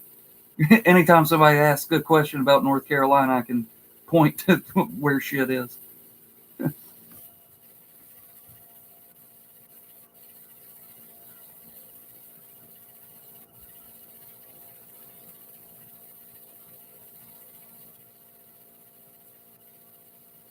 Your name's Vodka Drinker. You must be all about potatoes.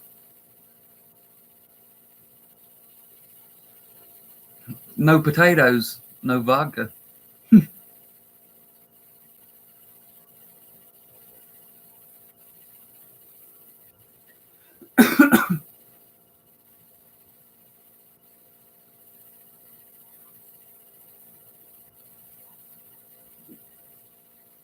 Well, of course. Of course, I reserve the right to not answer it, but of course you can ask. I can't stop you from asking.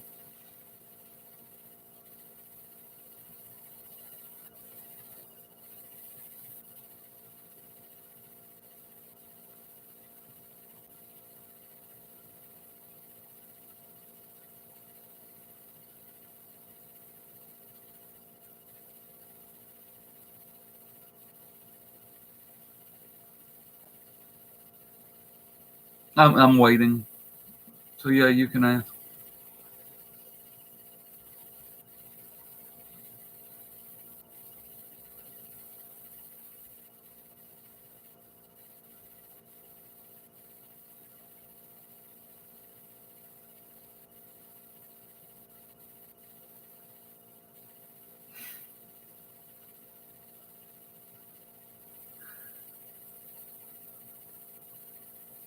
Dab my face like my name was Dabo Swiney.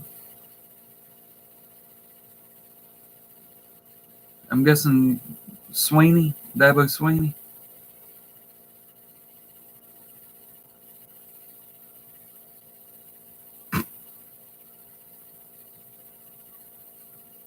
Yeah, vodka drinker Polacks make some kick-ass handguns, but they can't make ice.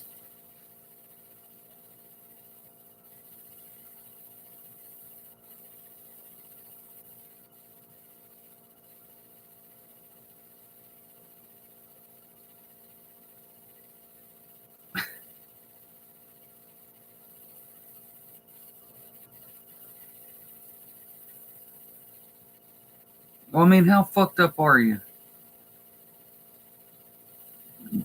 Because if you start dabbing, then it might fucking make you all pukey and shit. You don't want that.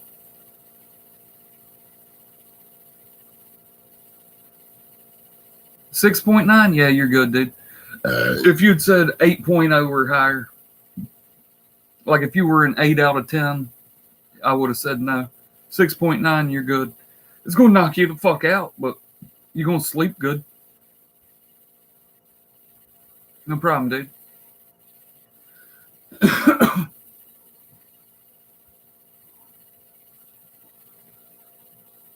waiting on somebody to ask me why Polacks can't make ice. You getting racist against Polish people in here, Camel? It's a fucking joke. God damn. People take his shit too goddamn seriously anymore. You go on these fucking streams with certain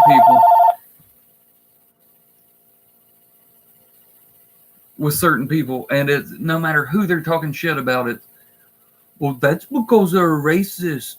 They're racist because what they said to me, and they said this, and they're racist, and they're all racist, and everyone's racist, and it's everyone. Shut the fuck up.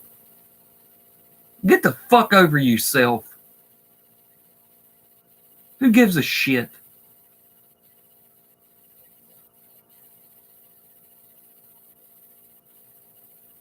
Welcome to fucking life.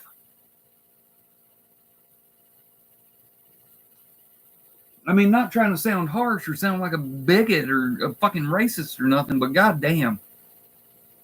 Fuck. People just look for a goddamn reason to stay butthurt and stay up in their feelings anymore. I ain't trying to sound like the grizzled old man or nothing, but goddamn, get over you fucking self.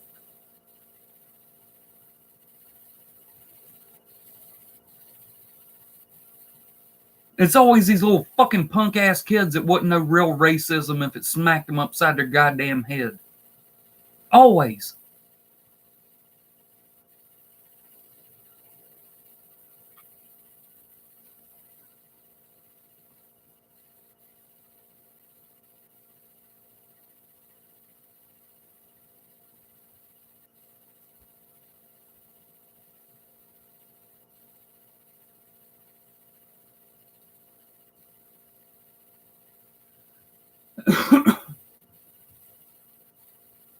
I didn't hang up on anybody. I just turned the fucking ringer off.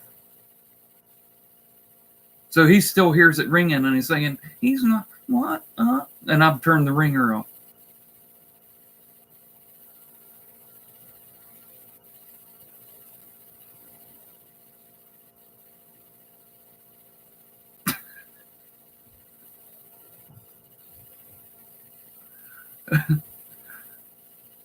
Vodka drinker knows where I'm coming from. Jesus Christ, man. I mean, come on.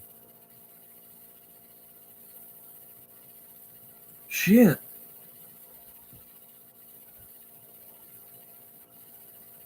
You fart hard next to a Hispanic person, all of a sudden you got some of these little kids on here. You racist, I can't believe you farted next to a Mexican. Well, send your mom over here. I'll fart in her mouth. Like it fucking matters to me. And if you were white and said that shit, I'd tell you to send your mama too. If you were black and said, I'd say send your mama on over here too. Give a fuck.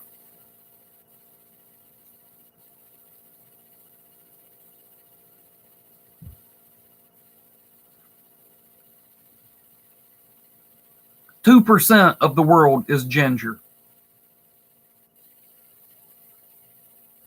I'm a white guy in the South married to a black woman.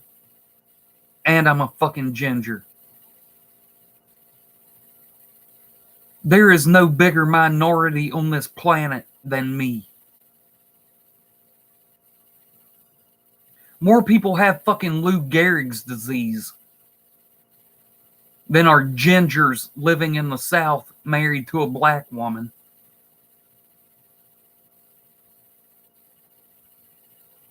You won't hear me on here bitching and moaning about it.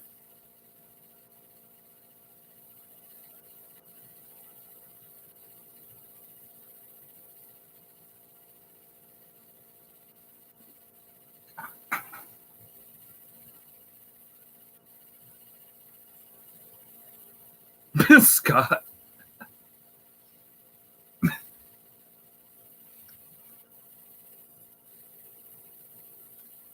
What's up, guys?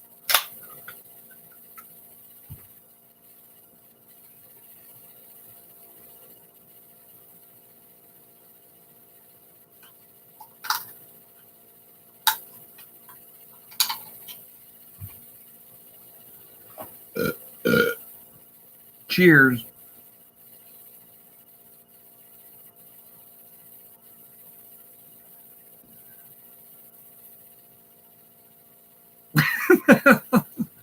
Split the dark oak.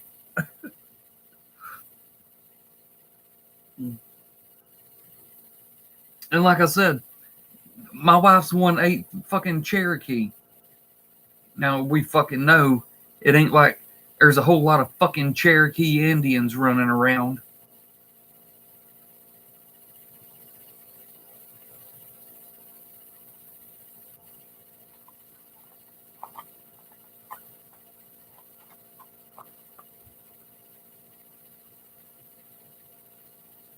We as fucking minoritized as one family can be.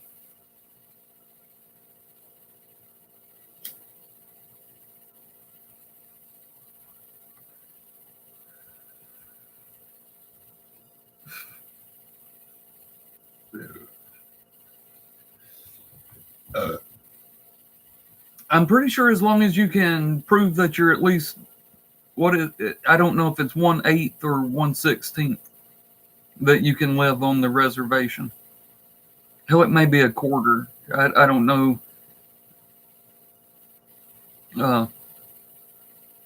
I remember learning it in the 8th grade when we were doing like Native American history, but I don't remember. It seems like it was either an 8th or a 16th. I don't know. Do y'all know?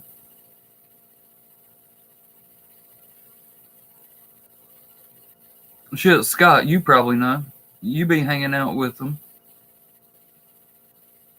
Do you know what percentage you can live on the reservation?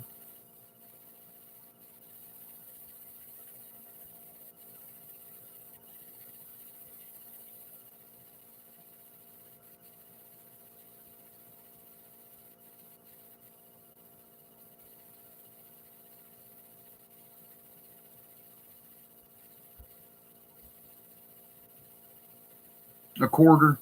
So like my father-in-law could. But does that mean we couldn't?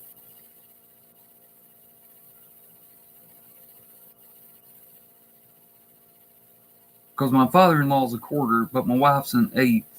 But if he lived there, you can't like grandfather him in. There's not like a grandfather clause to bring him in or something. I don't know how it works. So I don't. Well, I couldn't build a casino because I stay broke.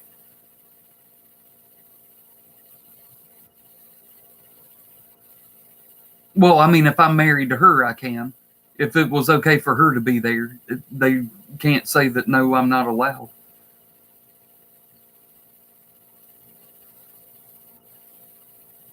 Where is Tom? What?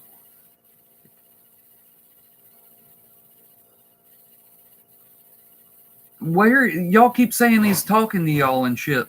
Where is he?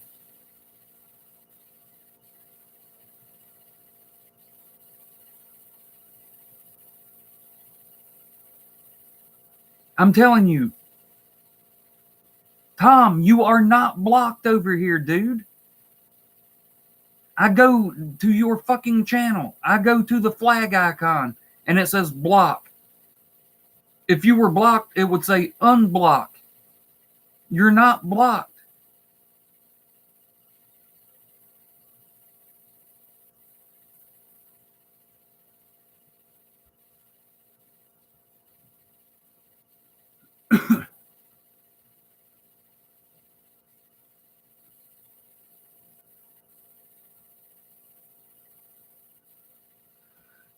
The last 3 times you've been in other people's fucking hangouts and said that shit. I go to your channel and I'm like, nope, still not blocked. Nope, not blocked.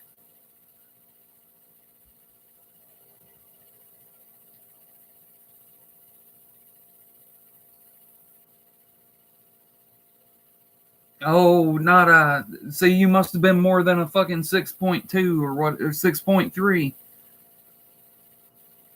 You wouldn't be puking if you if you'd been if you were really under an 8.0. Trust me, I know. I used to say I don't have 3-foot long hair because I don't know about drugs, but then I cut like 9 or 10 inches off of it. So I don't have 2 feet long hair and not know about drugs.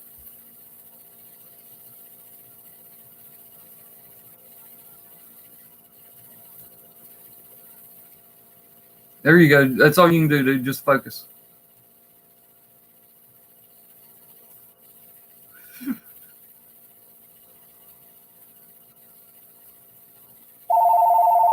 Tom, I'm not fucking answering, dude. It's 3:30 in the fucking morning, dude.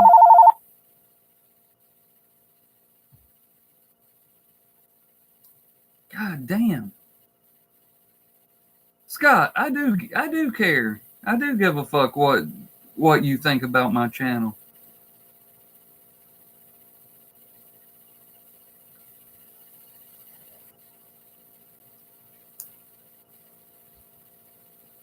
You're one of my besties on here.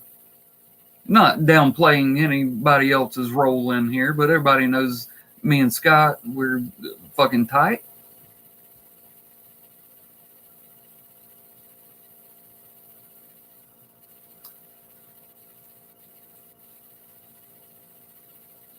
Oh my God, my neck just popped like 18 times when I turned my head.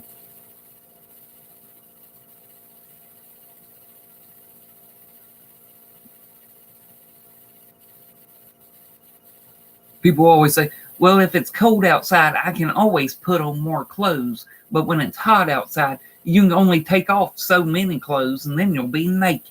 So I like it when it's cold outside. Yeah, well, I like for my joints to work. And when it starts getting cold, they fucking lock up on me. So fuck you and your fucking layers that you get to put on. I like being able to walk and move and be fucking mobile.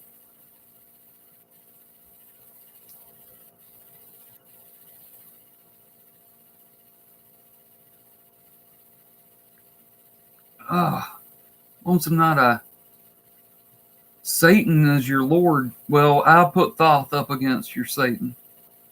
Hell, Thoth.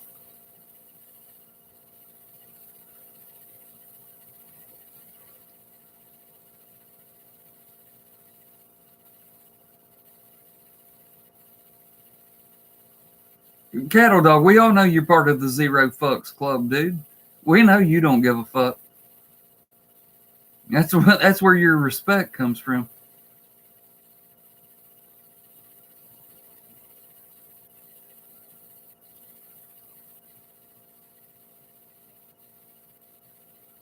No, vodka drinker. Why would you think that? A yard sale. Like I go to yard sales? I'm agoraphobic, dude. I'm either here or I'm at work. go to no damn yards. I ain't going into some stranger's house and wander around looking at their old shit.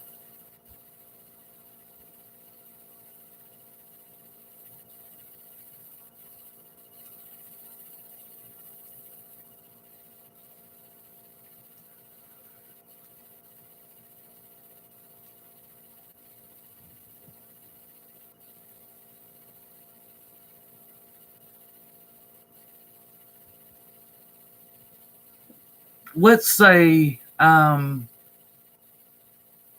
do we want to put this delicately? I need to choose my words very carefully.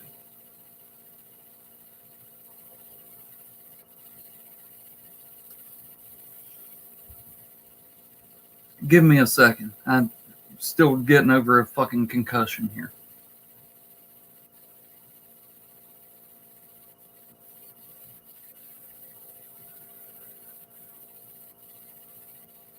I'm a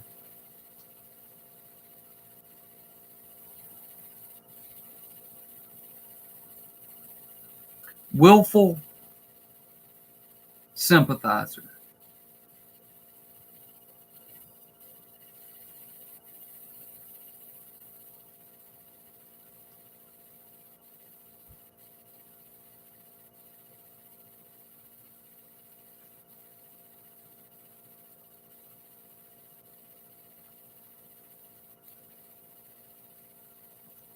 I'm a sympathizer to the cause by choice.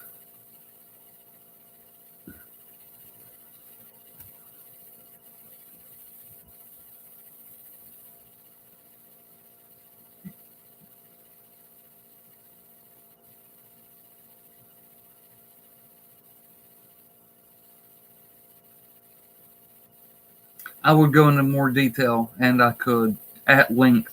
I mean, I could do it to fucking ad nauseum, but that's all I'm going to say. I don't think it would be in my best interest to go into details.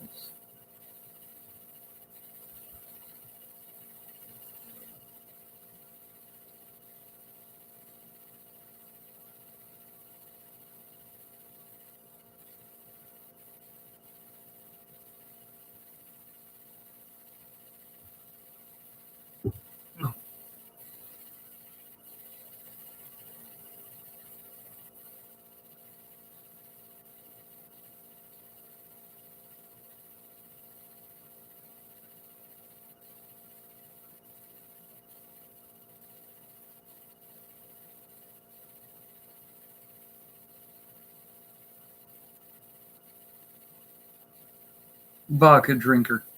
Thank you. Thank you.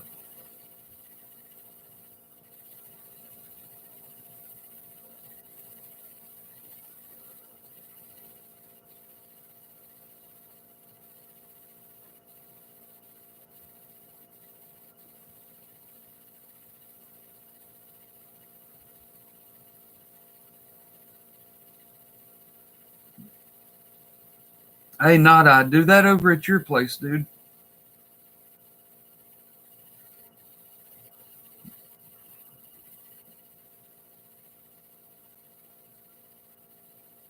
We're already in the witching hour right now.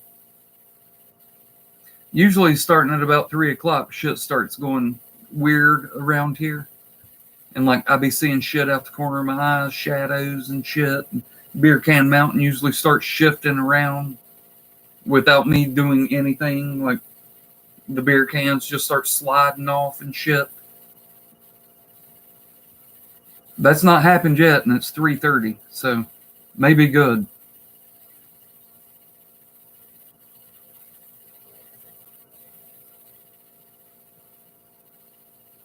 He says I'm about that life. NyQuil. Shit, I got you right here, my dude. I'm always down for some NyQuil. That's fucked up. People are going to use that against me. That same bottle's been in here for 2 months.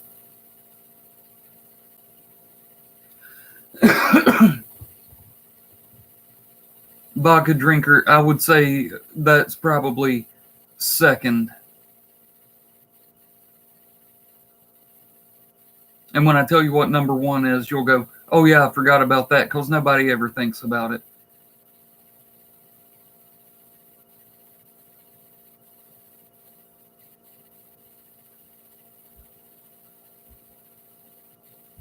Nobody thinks about it because it's not a horror movie.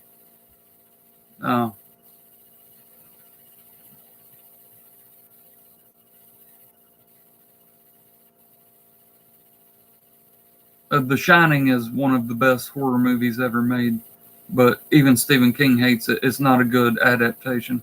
There you go, vodka drinker. Stand By Me is the best adaptation from novel to movie.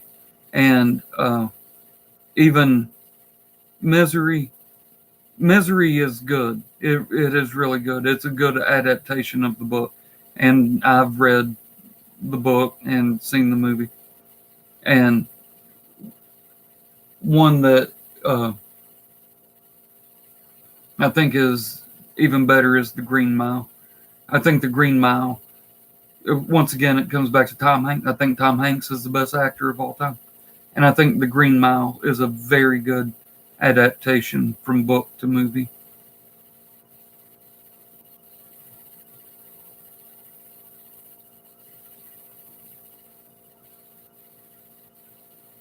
Yeah, Stand By Me is, in my opinion, the best adaptation. And then I would say The Green Mile. And then I would say Misery. There's just so many of them that are terrible. And they're good novels. Well, they're great novels. It's Stephen King. They're great novels. And sometimes they're even good movies. But it's not a good adaptation from novel to movie. But as far as adapting the novel into a movie, I think Stand By Me does the best job. Green Mile is freaking amazing.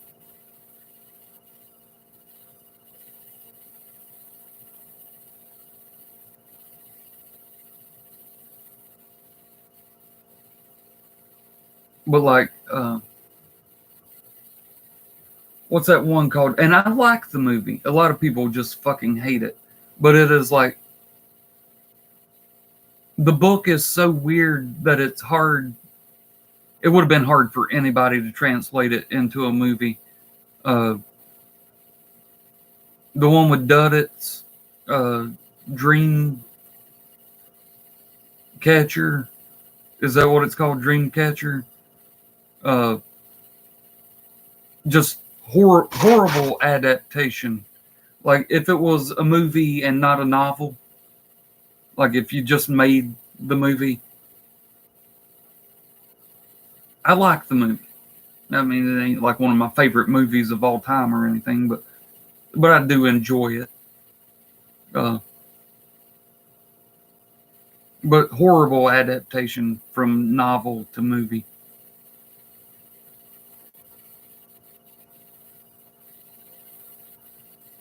Yeah, Scott, we own the.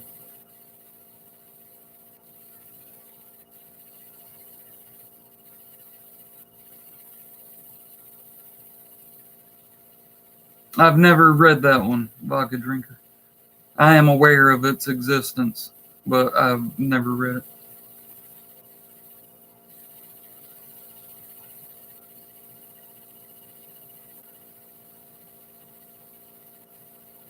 Running Man, I do like the movie. I like Arnold. I like his puns. Hey, Iceman, chill out. And what happened to Buzzsaw? He had to split. And then what's the other dude? He strings him up with the barbed wire or the razor wire. And he's like, why don't you just hang out? Or whatever. Shit's funny. I will be completely honest with you, Scott, and you'll find this hard to believe. I have never watched Cujo. I watched about 10 minutes of it when I was like 8 years old and was like, man, this sucks. I didn't get it. But I mean, you got some that are just complete trash, like Sleepwalkers, the one with the cats. And they turn into like cat people or some shit. Wow. God, that's fucking terrible. What an awful movie.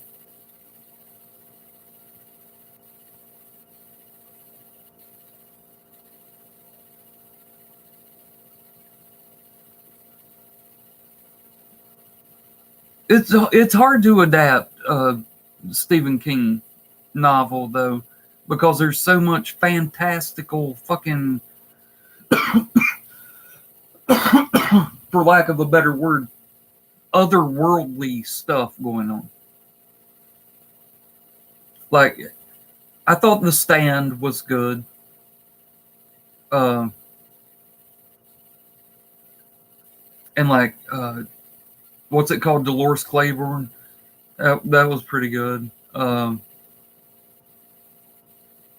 like The Langoliers, I mean, not even close. That was a swing and a miss.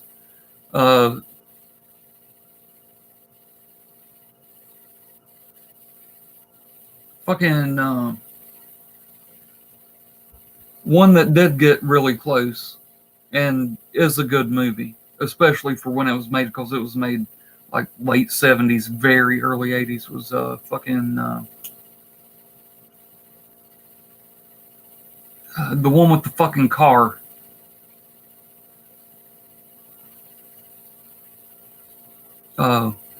What's the name of the fucking car? Christine. That movie got pretty damn close to the book. It's a good movie.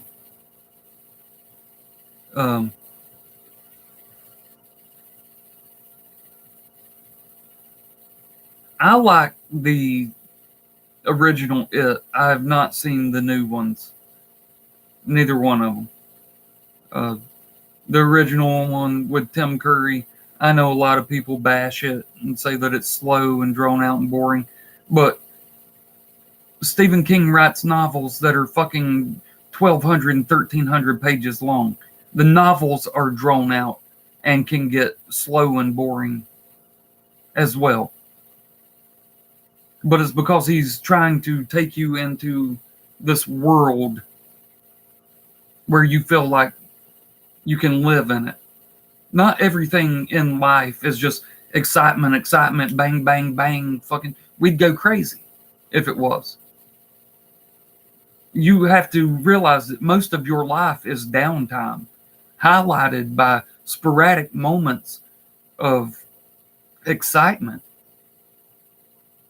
And that's the way he writes his novels. And for a movie to convey that, you're going to have to sit through periods of downtime. Or else it'd be a fucking Michael Bay movie and you'd just sit there feeling anxious and tense and, man, everything's blowing up constantly. Shit, just there's no fucking time to catch your breath. I don't like movies like that. I like movies that are more mirrored towards what real life is like, with downtime, highlighted by moments of excitement, not just action-packed from beginning to fucking end, just making me feel tense, and that's not enjoyable to me. And that's why I like the original It. I watched it. I remember I was in the 8th grade. And I remember it coming on, and it was on 2 nights. It was like a Tuesday and a Thursday or something, or back-to-back nights. I can't remember. And I remember watching it, on TV, commercials and everything. Same thing with Rose Red. I remember Rose Red, and I like Rose Red. It's got some cheesy fucking effects, but I like Rose Red. I remember watching it, on TV when it was originally premiering.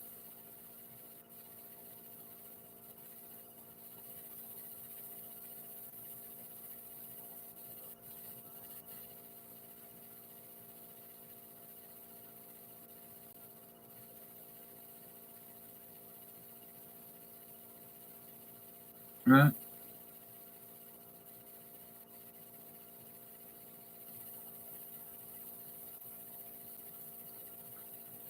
Carrie did a really good job too. Yeah, you're right. It's really close to the book.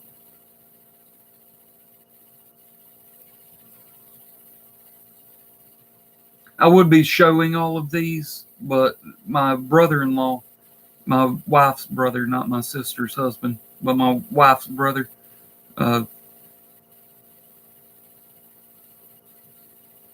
asked if we had any Stephen King novels, and we took him 2 fucking bags full. We had like 20, so we took them to him, or else they'd be over here on the bookshelf.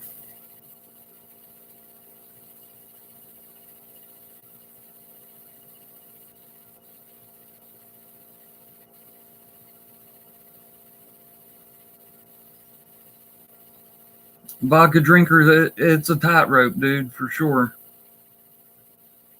That's what Jim says in the movie The Doors. He says, I think we're most alive when we're confronting death. But the downside of that is a lot of times that leads to people dying. So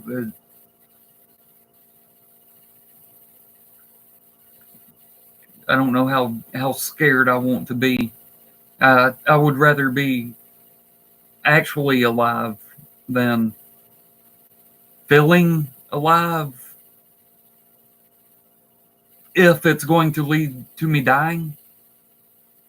Like these people you see, these, and I'm afraid of heights, just terrified, petrified of heights. And these people that are up on these fucking skyscrapers and stuff, and they're like hanging by one arm, taking a fucking selfie with the other hand. Fuck that shit. Fuck every bit of that noise. Fuck that. And then you see these videos of people like, I'm just hanging up here by one arm. Now here, let me pull myself back up. Oh wait. Oh shit. Oh. And then they fall 800 feet to their fucking death. I don't see that being worth it.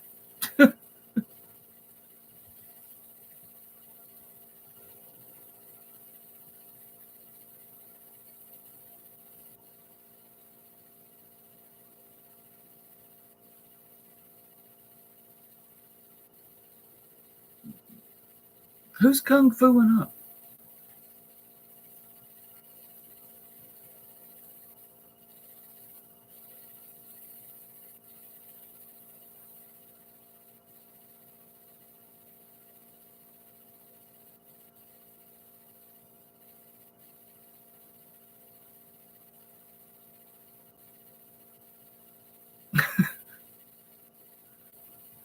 Hey, vodka drinker, if that's what's up, dude. I mean,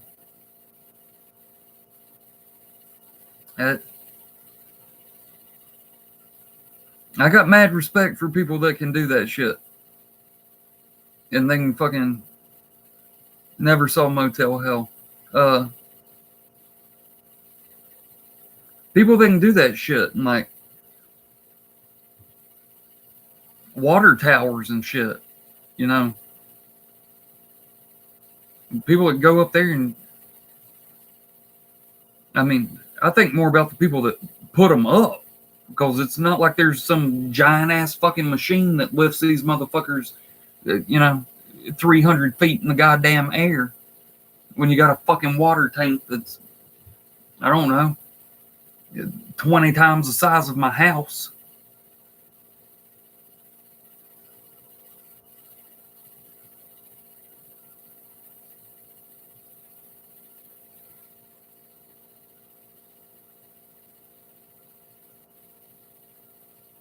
Oh my god, not I just pulled the fucking YOLO card. Holy shit.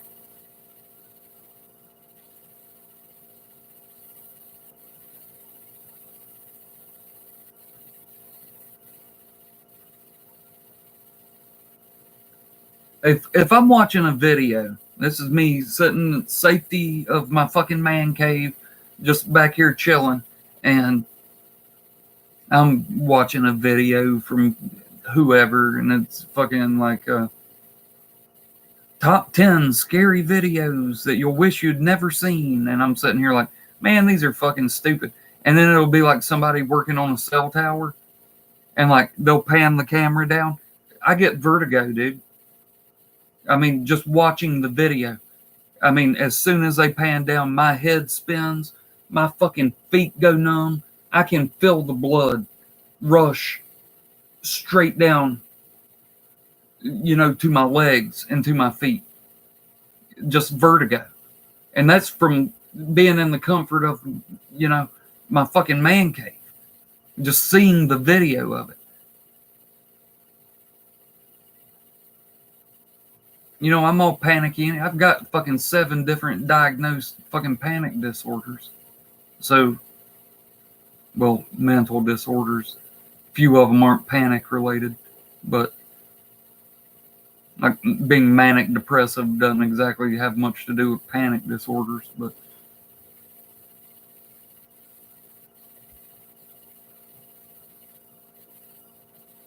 that's cool. I'm getting ready to get off here anyway. It's almost 4 in the damn morning. I can go check out Tom's apology video.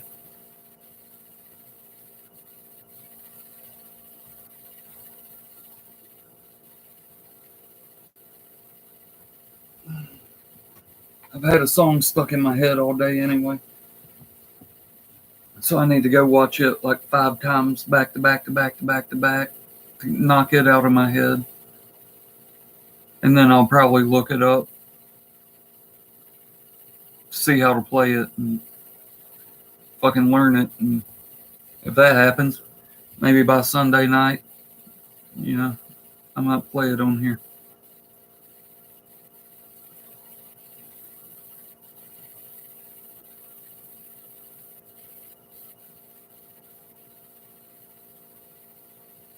Vodka drinker, yeah, you should have. Being up that high, you'd be getting thousands of fucking views. People wanting to see that shit. People love seeing that. They don't want to be fucking. They don't want to be in that position, but for some reason they like watching the shit. I can't do it. It gives me fucking vertigo.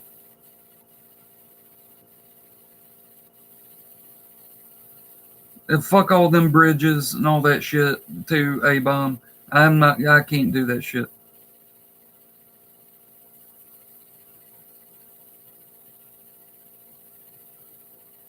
I don't do heights.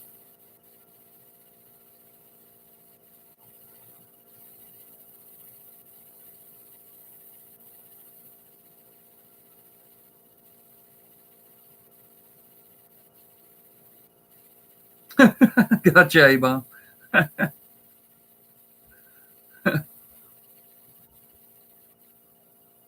I can play a little bit of guitar.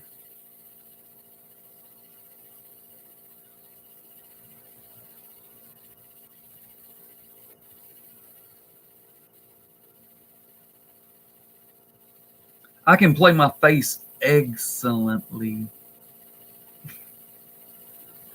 That is a record that will never be broken. Because teams don't lose by 38 fucking points. And what are the chances that if somebody loses by more than 38 points, they're going to have an egg bet? I mean, the chances are minuscule. That's a record that will never be beaten. Because no one would take an egg bet if they thought they were going to lose by more than 38 points.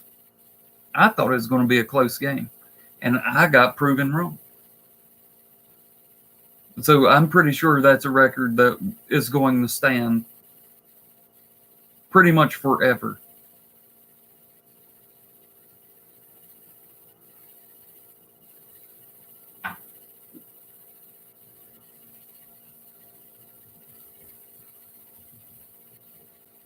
It's looking that way.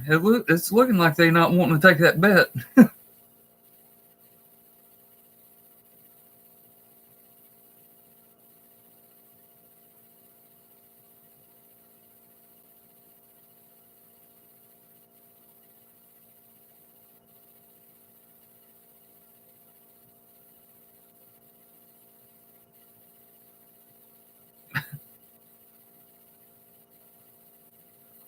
Appreciate it, A-Bone.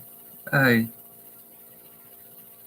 dude, everybody already knew what it was going to be. Everybody talking shit to me, they know they were trolling because they knew I was going to pay it, and they knew I wasn't going to do no half-ass job on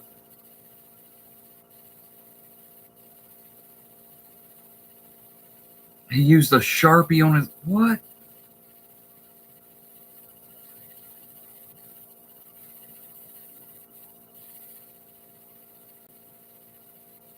Pam, you got here just in time to be too late. You too, still 58. You just showed up, man. I'm getting off here.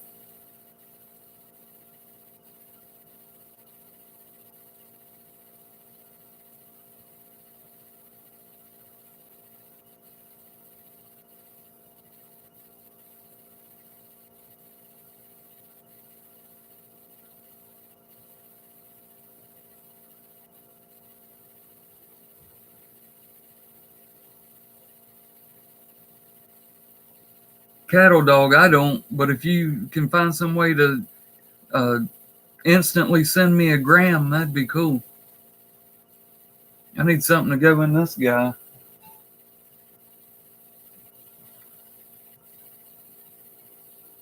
Hello, McFly. Hello.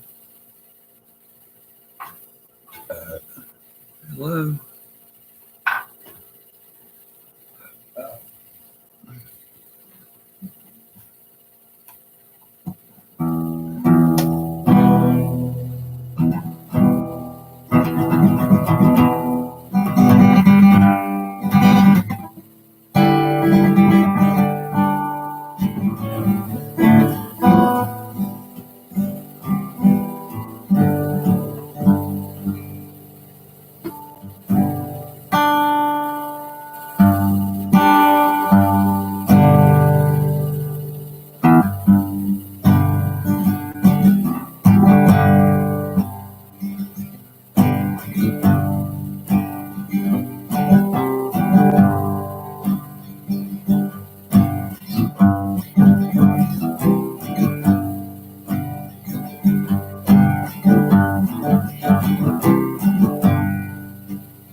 The taste of love is sweet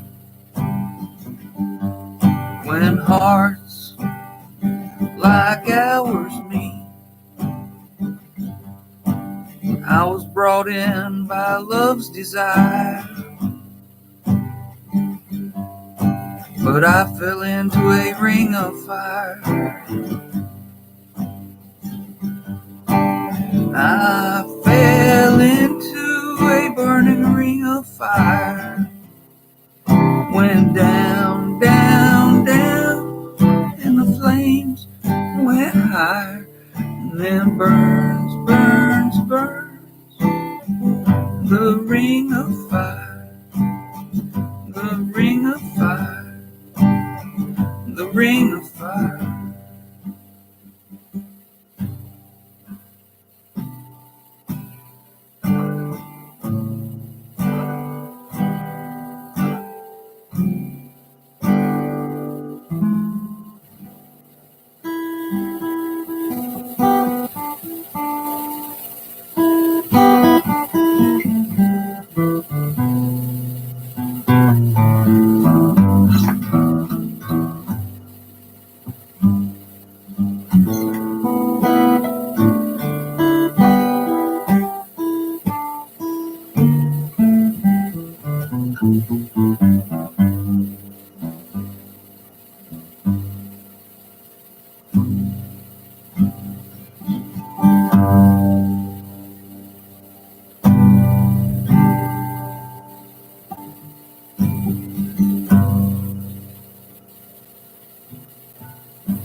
I gotta rush away. She said, I've been to Boston before.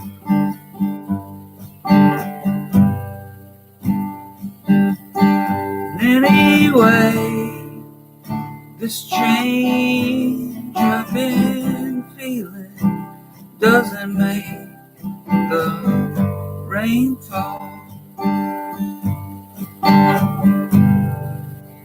And no big differences these days, just the same old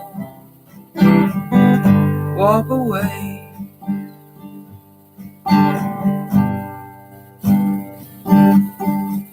Oh, someday I'm gonna stay, but not today.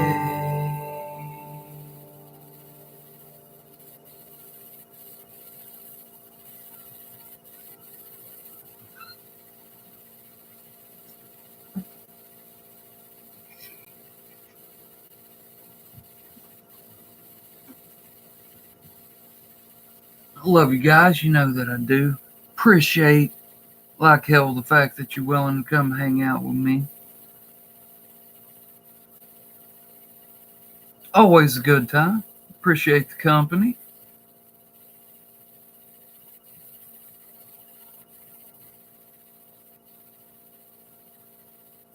Off this weekend.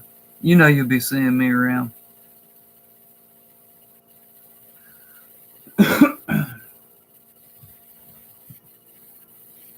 You guys be good or be good at it.